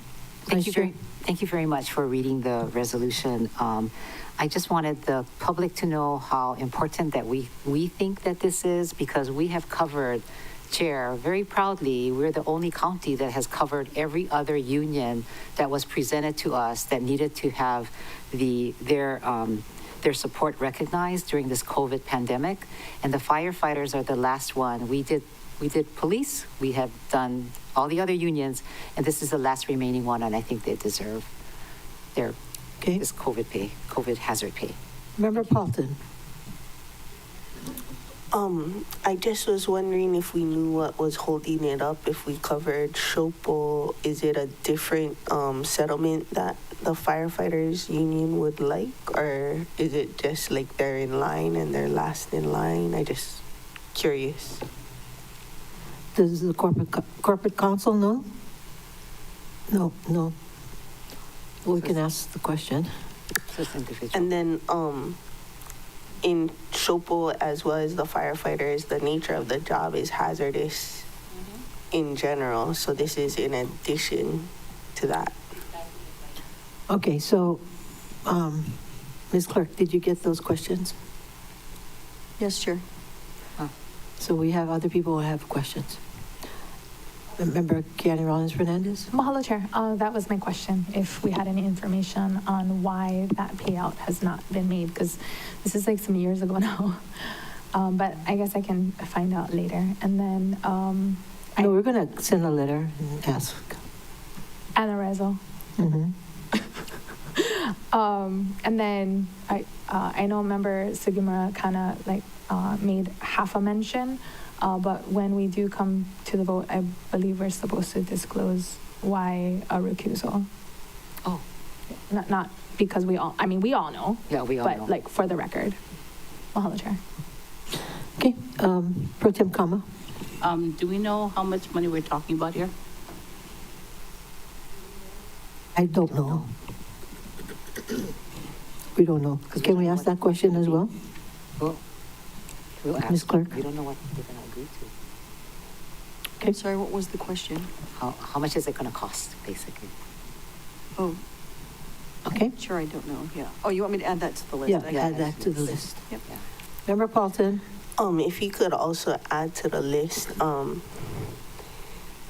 just how many firefighters we may have lost because they were unwilling to get the vaccination, and if we can bring those guys back now that the COVID emergency is not, there's no emergency proclamation. Okay, that question, and then Vice Chair Sugimura, another? I don't have a question, but just to answer, or the question is, why did Councilmember Hodgins recuse herself? It's because her husband's a firefighter. Chair, I believe that Member Hodgins is going to just be excused. Oh, okay. She didn't That's say the right anything word. about recusing herself. Okay. Okay, ready to vote? All those in favor of the motion, raise your hand, say aye. Aye. 8 ayes, 1 excused, Member Hodgins. Motion carries. Thank you, Ms. members. Clerk. Thank you, Madam Chair. Moving on to ordinances, both for first reading and final reading. At this time, there is one person signed up to testify. That is Stan Ruidas, testifying on Bill 30. Mr. Ruidas, go ahead and unmute on your end.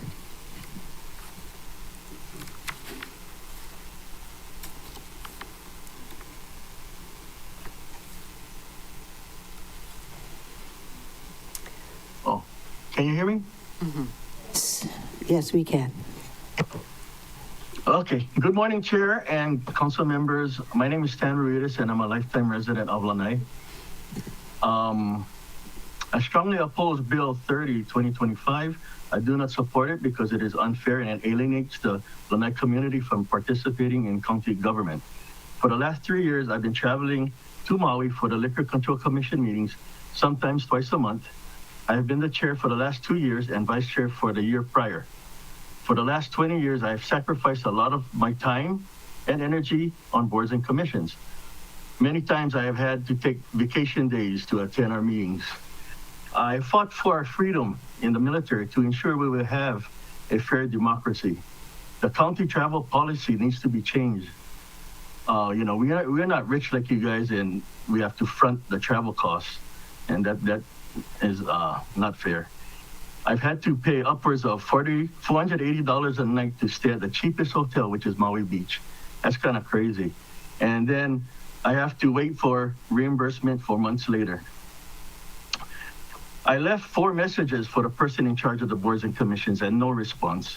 I even went through the mayor's office and introduced myself as the chair of the Liquor Control Commission and no response. Then I had a phone call last month from that person, and I thought, oh, wow, finally she called me back after 1 year. She said that since my term is up in March, would I be interested in another board or commission? My answer was no. I cannot support a department that cannot support board members and commissioners.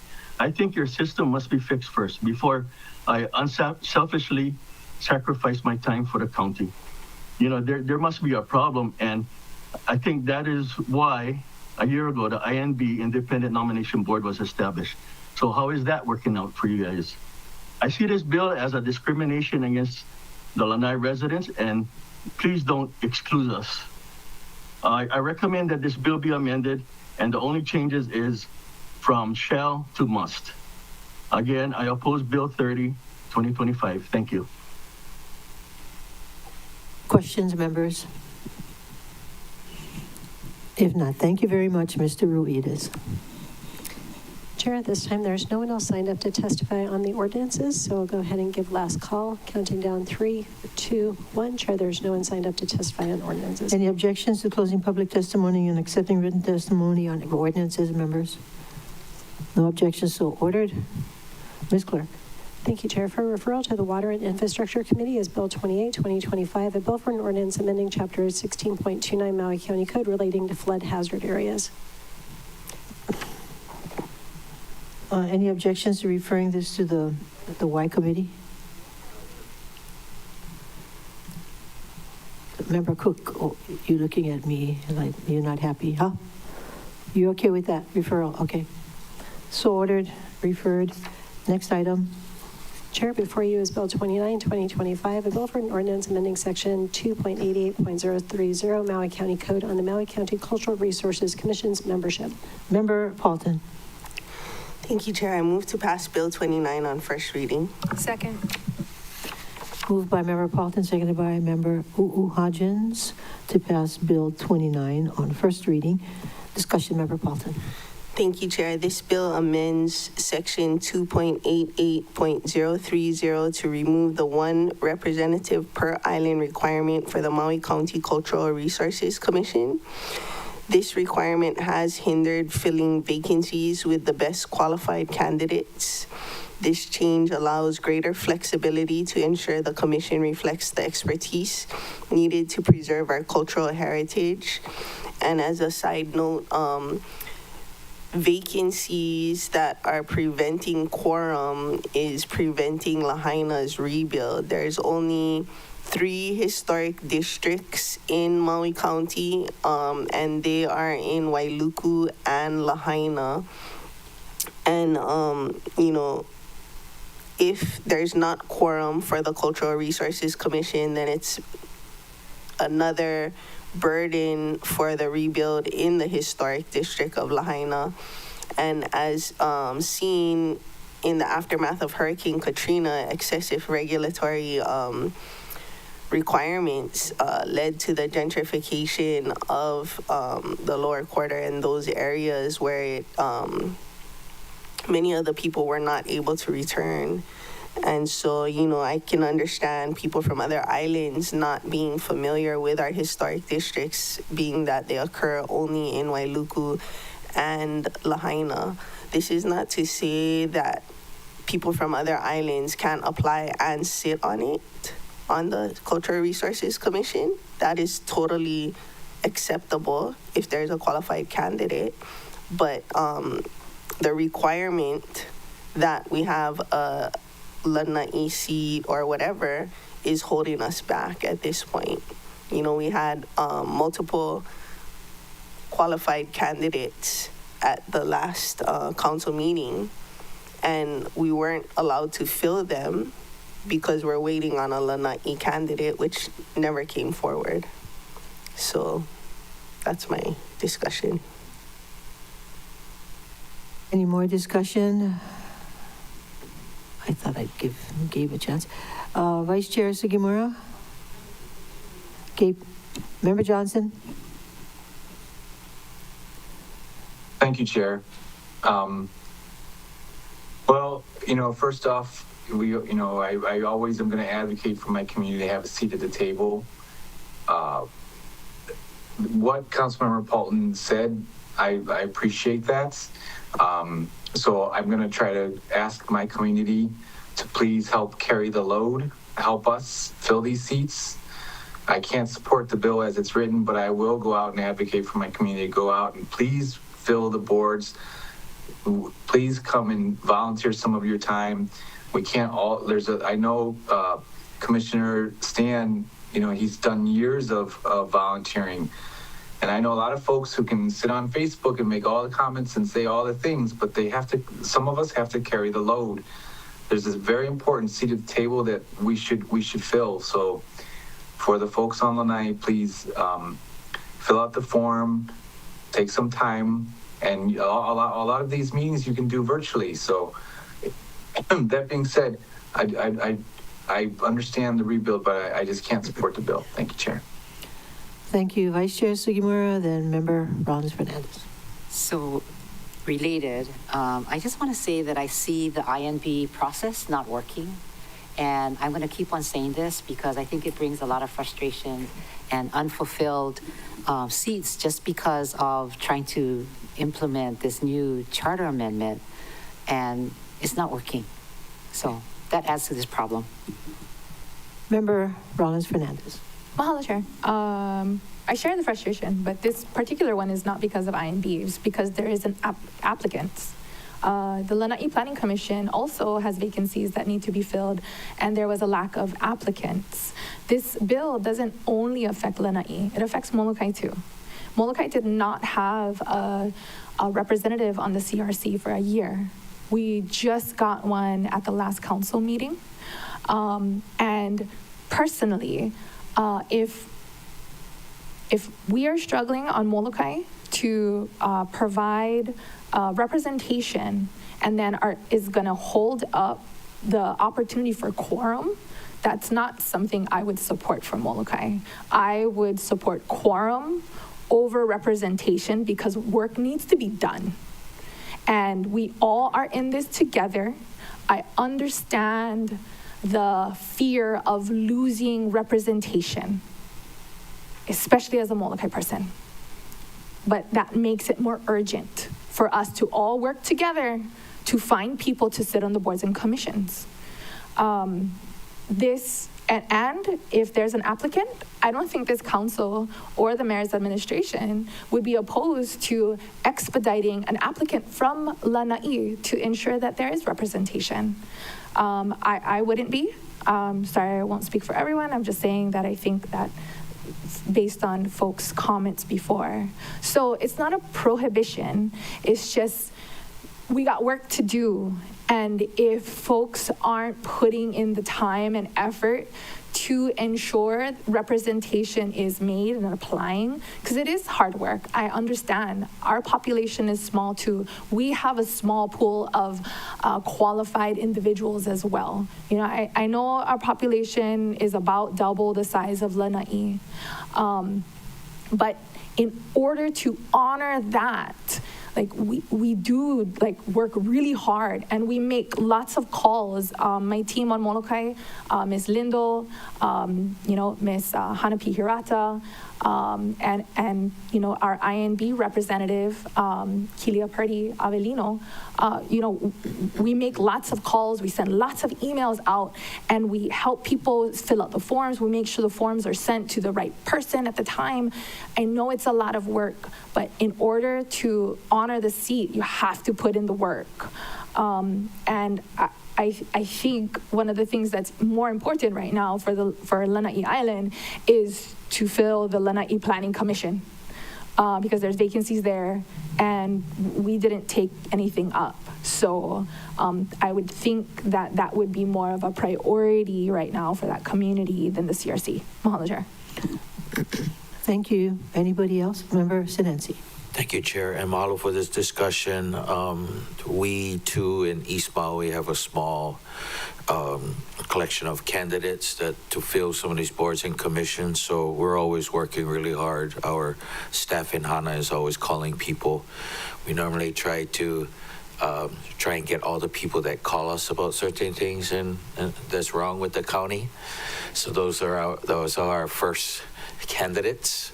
So we tried to get them on some of these. So that's just a clue for you guys if you guys need help getting them filled. But I too understand that we need to fill these to move forward. And if the INB, as Member Rollins Fernandez said, can consider, people from all over, a member. But so as far as the bill, I know it takes out that piece where we have to have someone from each of the districts. Maybe I would be supportive of if in a timely manner that no one is, because it does take us off, and in case there's any projects that come up in our districts, we may want some representation, but maybe an amendment that would say if there's time that we cannot fill the position, then we can go to another, somebody outside of the district. I don't know what that wording is. I do want to make sure that we can move forward, though, Chair. Thank you. Member Paulton, what is that wording? Oh, just to clarify, I don't think there would be a project in Lanai or Molokai because the historic districts are only in Wailuku and Lahaina for this bill. Yeah. So all the projects that the Cultural Resource Commission oversees are the historic districts, and there's only historic districts. In Wailuku has one and Lahaina has two. Got it. Bill 30 would be also just for a few commissions and not for all the commissions, yeah? We can take Bill 30 up next. Afterwards, okay. Yeah. Thank you for that clarification. Thank you, Chair. Vice Chair Sugimura. So based upon Member Senensi's testimony, I wonder if Member Johnson has any comments regarding it, if you don't mind. Member Johnson, do you have anything to add? Well, I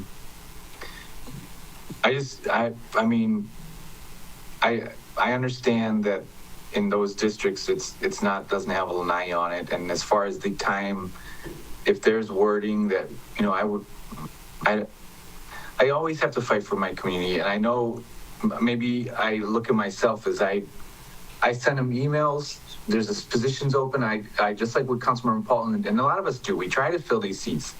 But if they're not responding, maybe it's just the time right now, they're not responding and the bill changes it, forever. And maybe there'll be a time when we'll have a glut of people.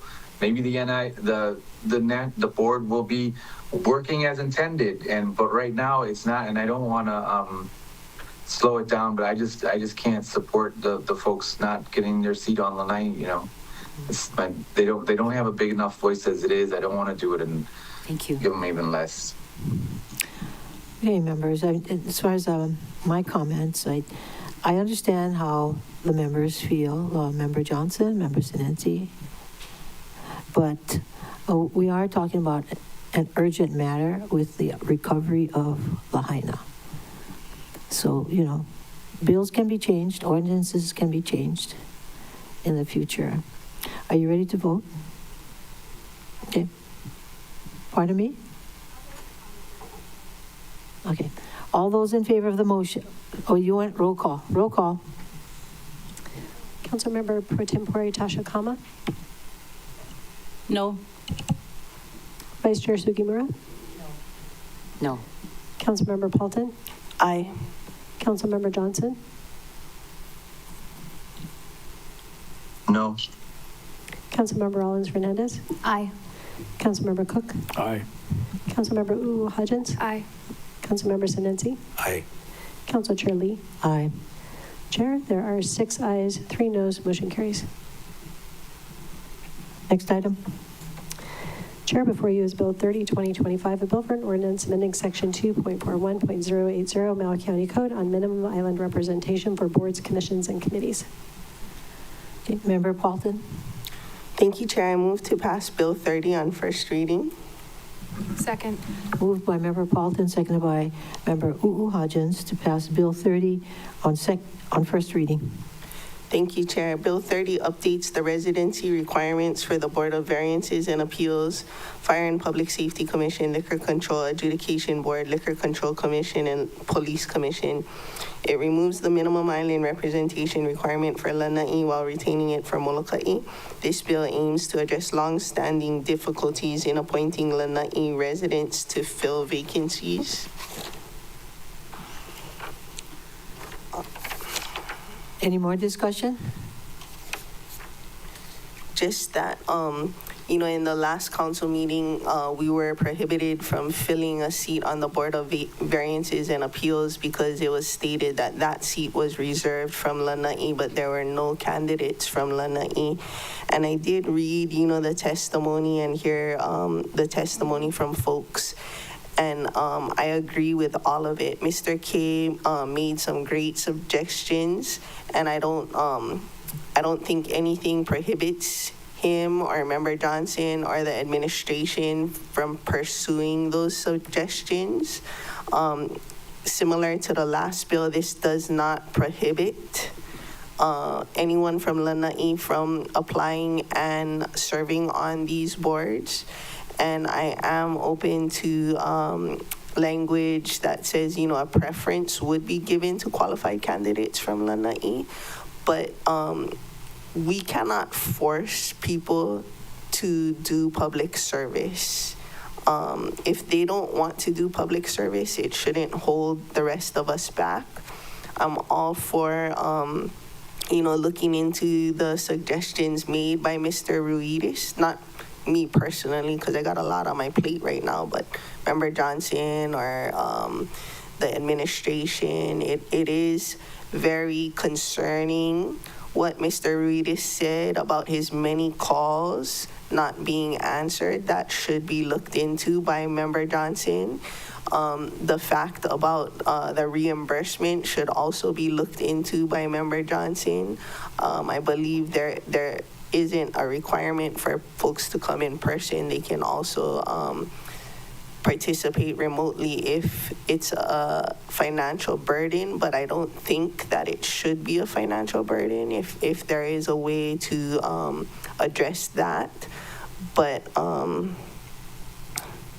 for as long as I've been on the council, it's been such a struggle that, if this kickstarts conversation on Lanai to become more involved, I would be grateful. Thank you. Member Rollins Fernandez. Mahalo, Chair. May I request a lunch break so I can draft up language to amend for everyone to consider? I need time. I'll draft up the words. We're almost finished. Yeah, but I cannot do it like right now. If folks, no one else has language, and I think there is an interest in. No, I was just wondering if you could multitask. I do multitask, but okay. I don't know how much talking and I have a 12 o'clock. Oh, that's why. Okay. I have a 12:30. And I have a 1 o'clock. That's the reason why. But I would like to draft up language because I would like to give preference to Lanai folks or OIC. But this is only first reading. Can we come back can in the meantime? But if we don't have language to consider, we're just going to pass the bill as is? Only first reading, then we'll do second reading with your ASF. Anyway, okay, well, I mean, if we're not going to do it now, then I'm not going to do it. I'll let Member Johnson do it. It's just that we all have commitments coming up, Yes. Yes, Corp Counsel. Thank you, Chair. So both bills, neither were approved as to form and legality by Corp Counsel. We support both bills as written. And as Chief Legal Advisor for boards and commissions, we just urge the body to not put any obstacles in place. Folks from Lanai, absolutely free to apply. There would be no reason to deny them. I would just leave the language as it is rather than build in confusion, vagueness, or what ifs. I just would leave it the way it is. That's my my strong suggestion, and I thank you for both amendments.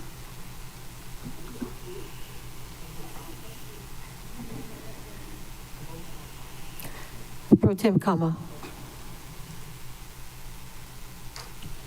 Pro Tem Kama. Thank you, Chair. So, that is the intent. That is our intent. That's what we said.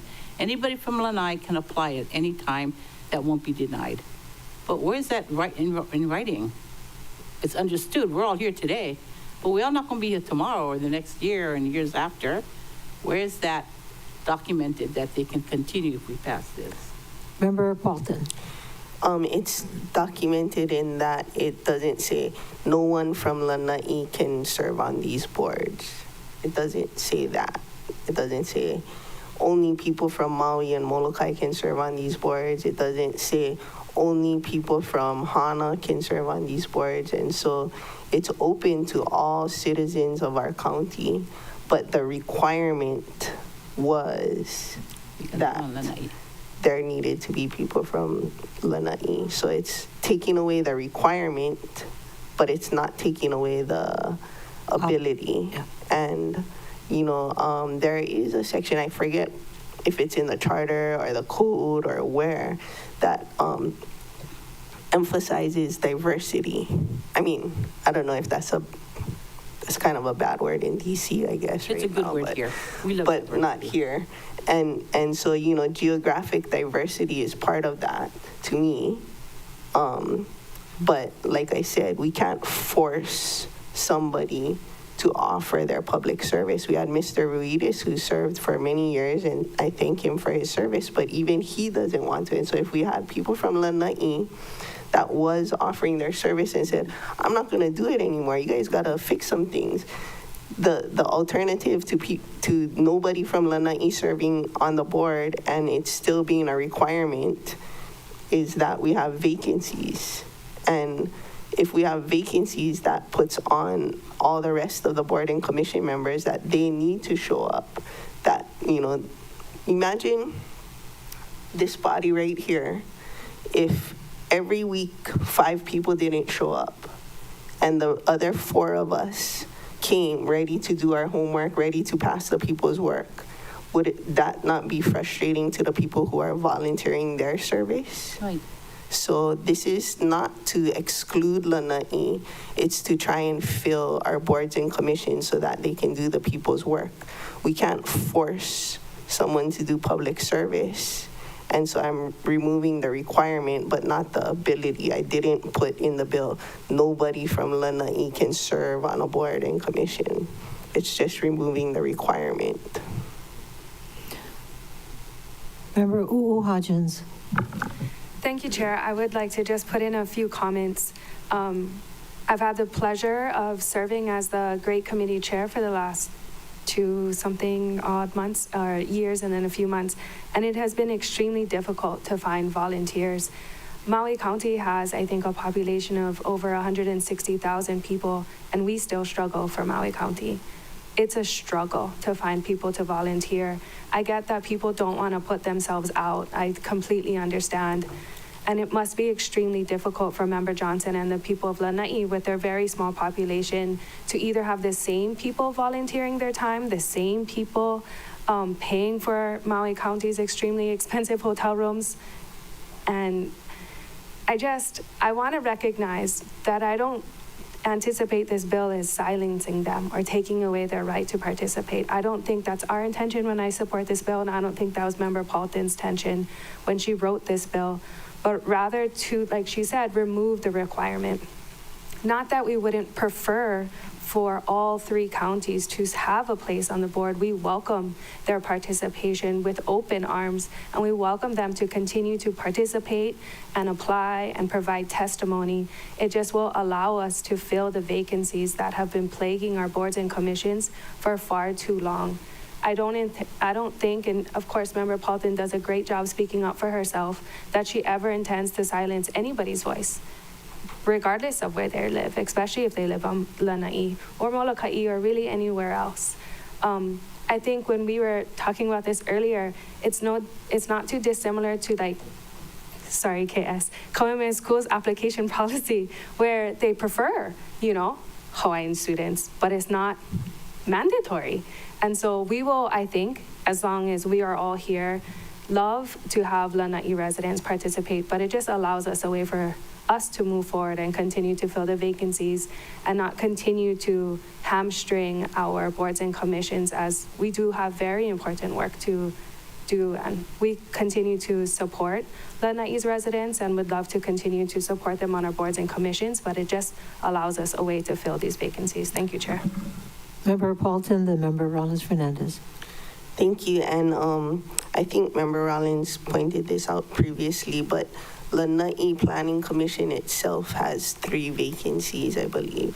And nobody from the rest of the county can fill those vacancies. We can't have somebody from Maui, Hana, Molokai sit on the Lanai Planning Commission. And the planning commissions, Molokai, Lanai, and Maui planning commissions are some of the heavy hitter commissions, And so if there are applicants, I would urge them to fill the Lanai Planning Commission, because nobody else can do that for them. And those are all issues that affect Lanai. And, if there is a bill that affects countywide, Lanai Planning Commission only meets once a month. And then if they recess, there might be over 60 days before it comes back to us because it'll take those 2 times. So, I mean, we just need to be efficient. We need to focus on the jobs that we need to get done. Lanai Planning Commission needs to be filled. And then, you know, we really need to fill all the boards and commissions, and this is just my attempt at trying to fix the problem because Lahaina cannot wait. And I imagine that, you know, there's going to be variances and appeals in the rebuild of Lahaina. And I found a candidate last council meeting, not even from Lahaina, and she read up on it and she was eager to serve her community, the county community, and was told, oh, we're saving this seat from Lanai, which had no applicants. And so that's the kind of thing that it just, it needs to be fixed one way or the other. And I regret that this is the easiest, fastest way to fix it. If it comes a time, like Member Johnson said, that we have an abundance from Lanai, we can revisit this, but that's not the situation we're in now, and time is of the essence for Lahaina. Thank you. Thank you, Member Rollins Fernandez. Mahalo, Chair. So the reason I wanted to offer an amendment, to have a preference for Lanai and a timeline, like was suggested by Member Sinensi, was so that the Lanai community feels seen. This council has really done a good job at ensuring geographic diversity, gender balance, diversity in education and backgrounds, so that there's different voices at the table for the different boards and commissions. And it's not written that there needs to be gender balance, but this council has ensured to try to strive for that, even though it's not written anywhere. So I don't believe that it has to be written in order for us to do the right thing, which is to expedite applicants from Lanai if there isn't a Lanai representative on a board or commission. I don't think we need that in law for us to make that decision and take that type of action. I know we won't be here forever, and there will be others in our place. And it's, always incumbent upon the community to make their voices heard, like the Lanai folks did today, to ensure that council members are held accountable to ensuring that, all the islands, communities are represented on the boards and commissions when necessary. And this, as we all know, laws are not forever. It's written on paper, and we can change this. I know Member Johnson said once we pass it, it's forever, but I don't believe that. As Member Poulton just said, we can always change it back if the situation changes and put that requirement in. But we need to be, the Lanai community needs to meet us halfway. They need to, bring forward applicants so that a requirement like this is not holding back the work that is necessary to be done. Mahalo, Chair. Chair, I'm going to leave. Okay, thank you. Because I have a meeting, but I will vote in support. So I'll jump on my phone and then I'll just vote then. Okay, Mahalo, Chair. Okay, thank you. Any more discussion? If not, we're taking a vote now. Pardon me? Chair, I'll just. Oh, I'm sorry. I didn't see you. Chair. I didn't see you. Member Johnson. Thank you, Chair. And after this, I'm totally ready for the question. But, there's something on the night, and a lot of folks understand it. There's a mindset that needs to be shifted, that they do have a right to sit at the table, that they can have a say at these boards and commissions. It's just so not used to being able to do that. I have personally called people, text people, reached out to them at the grocery store, at the P.O. box. Hey, you'd be a great commissioner. Come on, please apply.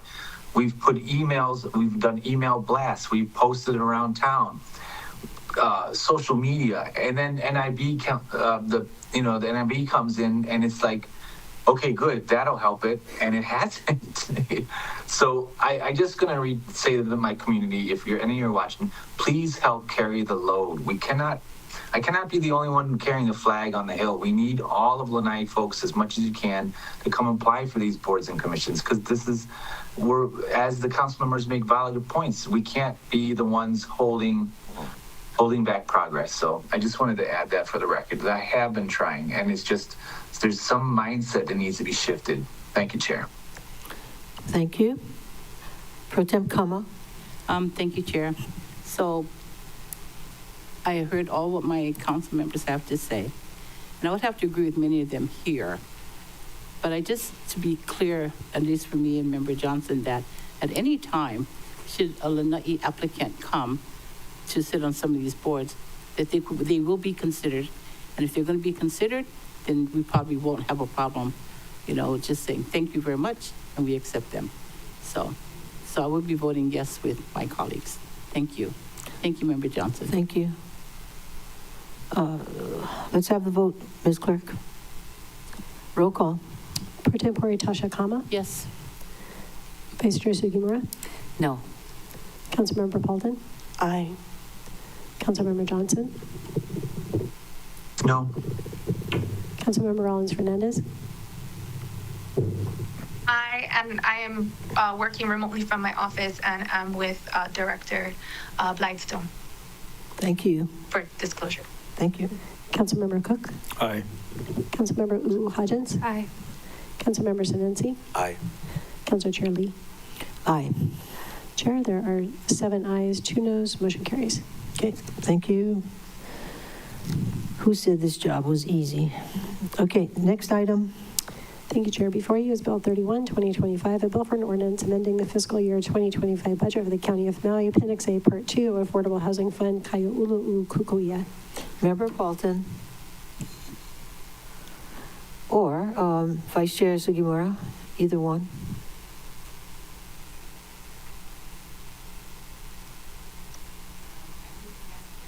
Read out the bill? Next to you. Louder. Oh, I move to pass Bill 31, 2025 on first reading. Second. Moved by Vice Chair Sugimura, seconded by Pro Tem Kama, to pass Bill 31 on first reading. A discussion? Yeah, Vice thank you. Chair. Members, Bill 31, 2025 amends the fiscal year 25 budget, Appendix A, for the Affordable Housing Fund with 2 changes. The first change is to increase the estimated balance as of June 30th, 2024 by $11,892,593. And the second change is the addition of a condition for a $250,000 grant for AO703 West Maui LP. The funds will be used for an off-site sewer main extension and road improvements for the Kaia'ulu o Kukuia Affordable Housing Project. The project includes 200 multi-family rental apartments and is critical to addressing affordable housing needs in Lahaina. Action by us today will support the project in achieving its projected completion date of August 2025. And members, I respectfully ask for your support of this motion. I think we have Mr. Bigley who's online also. And Ms. Milner, too. Ms. Milner and Samalu Mata'ava also said he would be available for questions with housing. Any questions, members? Well, I will have lots of questions to submit in writing because I'm very concerned about this. But for today, I'm going to support it. Of discussion when it's time. Discussion, Member Paulton. Just thank you to Mr. Bigley. It's so nice to see cars coming in and out of the Kaia'ulu o Kukuia project, which was approved during my first term in office and was not severely damaged during the wildfires of August 2023. It has provided sorely needed permanent housing for our members. My only regret, I guess, is that we couldn't easily transition to just strictly survivors with no AMI qualifications. It would have been so nice to fill it up with our survivors from Lahaina that had a range of incomes that contributed to our community. You know, many of our fire, police, public works, lifeguards, county workers that don't make 60% and below lost their housing. Many people, like teachers, all of these sorts of folks lost their housing, and I'd like to, focus attention on those members of our community that help society function to come back to Lahaina, because we sorely need the people that do the work. Thank you. Okay, any more discussion? If not, all those in favor of the motion, please raise your hand, say aye. Aye. All right, we have, Aye. okay. So 9 ayes, 0 noes, motion carries. Ms. Clerk? Thank you, Madam Chair. Moving on to the ordinances for second and final reading. Before you is Bill 7, CD1, 2025, a bill for an ordinance amending the fiscal year 2025 budget for the County of Maui, estimated revenues, Office of the Mayor, Economic Development Program, grants and disbursements for business development and technology, Maui Fair. Vice Chair Sugimura. Chair, if there are no objections, may I please request the clerk also call bills 25, 2025? Members, any objections? No objections. So ordered, Ms. Clerk. Thank you, Madam Chair. Calling Bill 25, 2025, a bill for an ordinance amending the fiscal year 2025 budget for the County of Maui, Appendix A, Part 1, Department of Police, Department of Transportation, Highway Safety Grants. Vice Chair Sugimura. I move to pass Bill 7, 2025, and Bill 25, 2025 on second and final reading. Second. Moved by Vice Chair Sugimura, seconded by Pro Tem Com, to pass Bills 7, CD1, 2025, and Bill 20, FD1, 2025 on second and final reading. Discussion. Vice Chair Sugimura. I have no further Chair, discussion. just for clarification, that was Bill 25, 2025, not Bill 20. Oh, yes. Okay. Good catch. So the second bill was Bill 25, FD1, 2025. Discussion on both bills. Vice Chair Sugimura. I have no further discussion. I look forward to the member's support. Okay, all those in favor of the motion, raise your hand, say aye. Aye. Aye. Okay, 9 ayes, 0 noes, motion carries. Next item, Ms. Clark. Thank you, Madam Chair. Calling Bill 20, FD1, 2025, a bill for an ordinance amending Section 3.48.565 Maui County Code relating to notice for the increase or decrease of real property tax rates and tiers. Member Hodgins. Thank you. I move to... Sugimura. Oh, I'm sorry. Vice Chair Sugimura. I move to pass Bill 2025 on second and final reading. Okay. I thought you moved that already. I thought you made the motion for 2. But anyway, it's been moved by Vice Chair Sugimura, seconded by Pro Tem Kama, to pass Bill 25, 2025 on second and final reading. The discussion, Vice Chair Sugimura. I passed out a ASF for the bill, which all of you have. Oh, what does clerk have some? Go ahead, just proceed. Oh, okay. Bill 20 FD1 2025 amends Section 3.48.565 Maui County Code to allow alternative public notice options for the real property tax rates and tiers public hearings. I have an ASF of the bill, which all of you just received, to substitute Bill 20 FD1 2025 for the attached proposed FD2 version. Right now. I need a second. Second. Thank you. Okay, moved by Vice Chair Sugimura, second by Pro Tem Paulton. Member Paulton. Okay. That's Tam Paulton. Yeah, Tam Paulton. All right, discussion on that. The proposed FD2 version replaces each instance of the word hearing with meeting.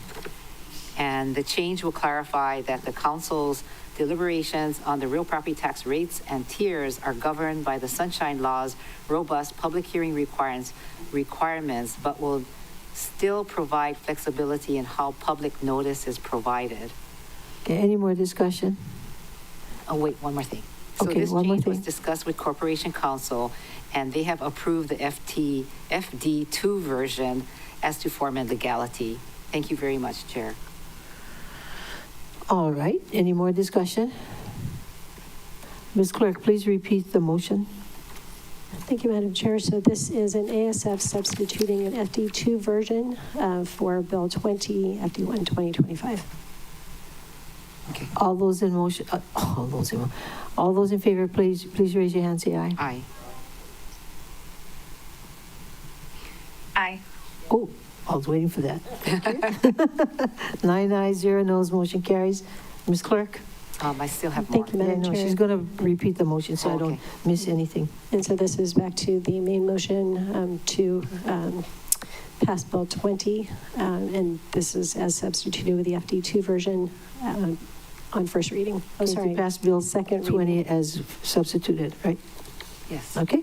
And then I also need to move to suspend Rule 19 of the Rules of the Council as it relates to this item to allow its final action after this amendment. Okay.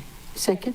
Thank Moved by Vice Chair Sugimura, seconded by Member Hodgins to suspend Bill 19. And do we need discussion on that? Go ahead.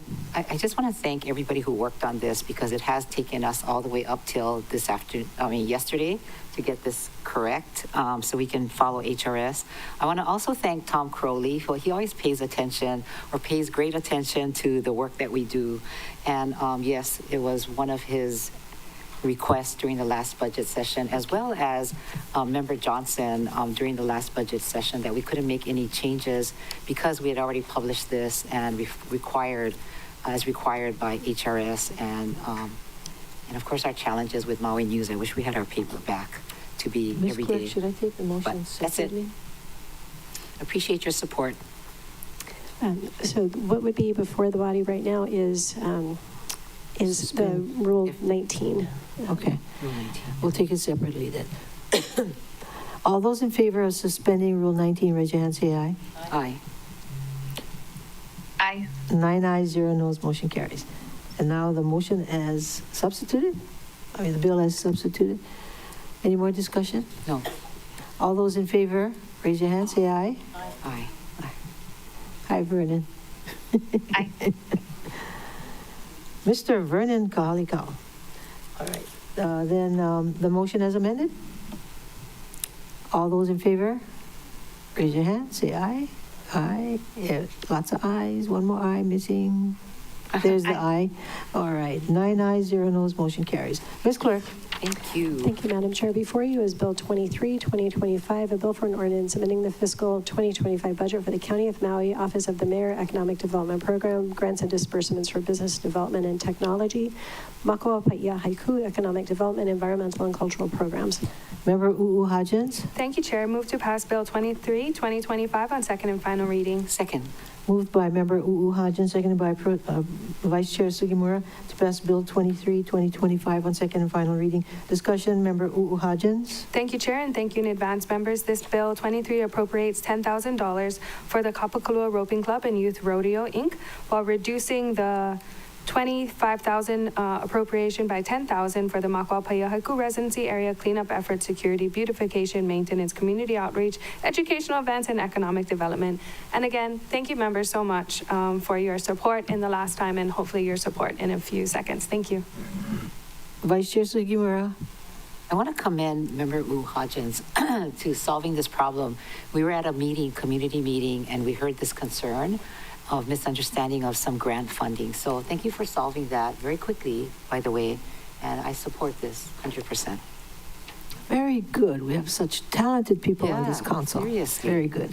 Any more discussion? If not, all those in favor of the motion, please raise your hand, say aye.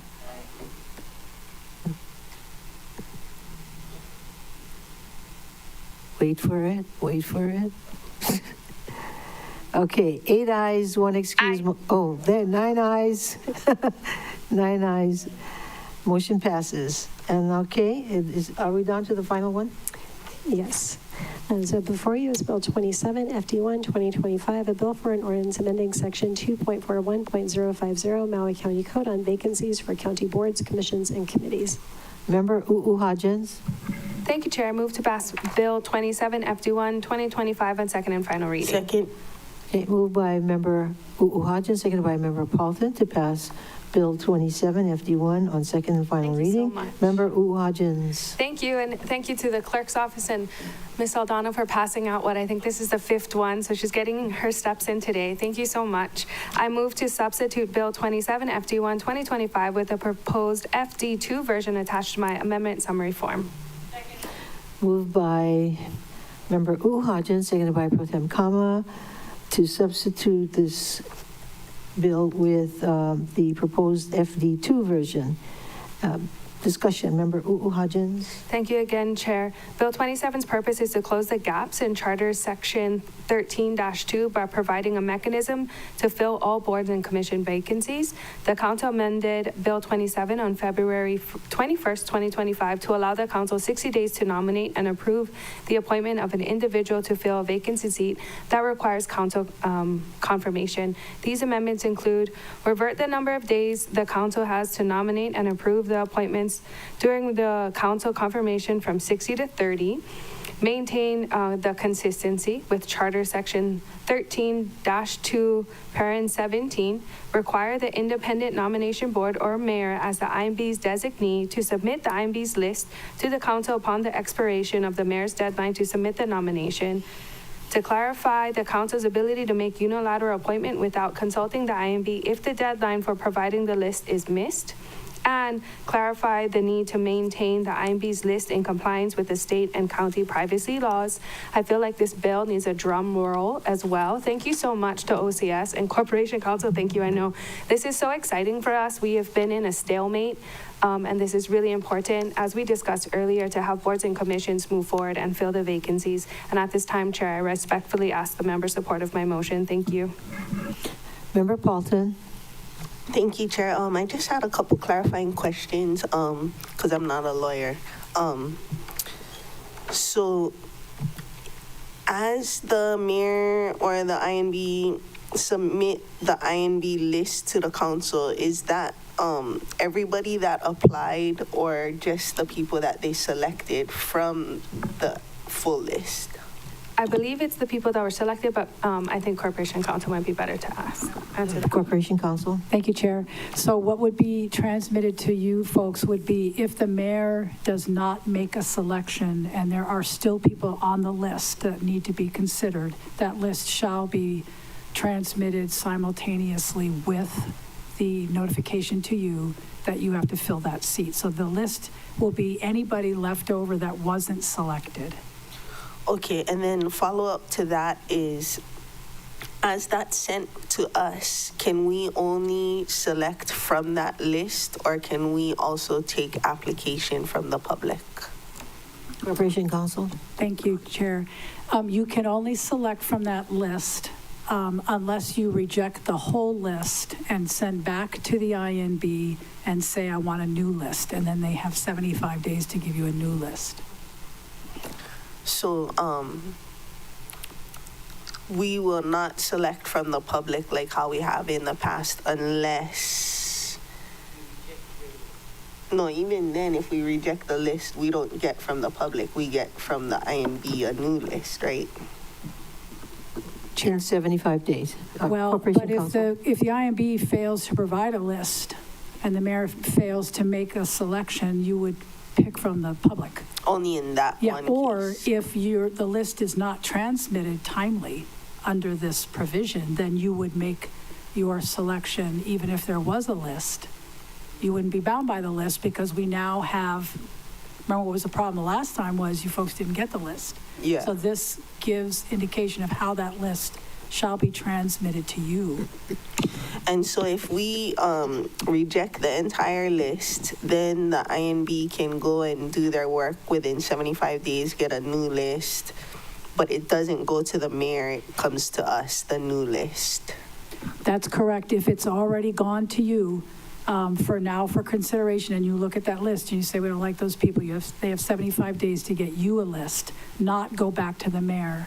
What if the mayor failed to make a selection? What if we don't like anyone on the new list? then you just keep doing it over and over again until you get a list of somebody that you can, I know that's highly unlikely, but just, the way things have been playing out. nothing's highly unlikely. Okay, and then, it doesn't matter who drops the ball. If we don't get the list, then we go back to we're soliciting from the public. That's correct. Is there, sorry, one more question, maybe more. Is there an open application period? Because,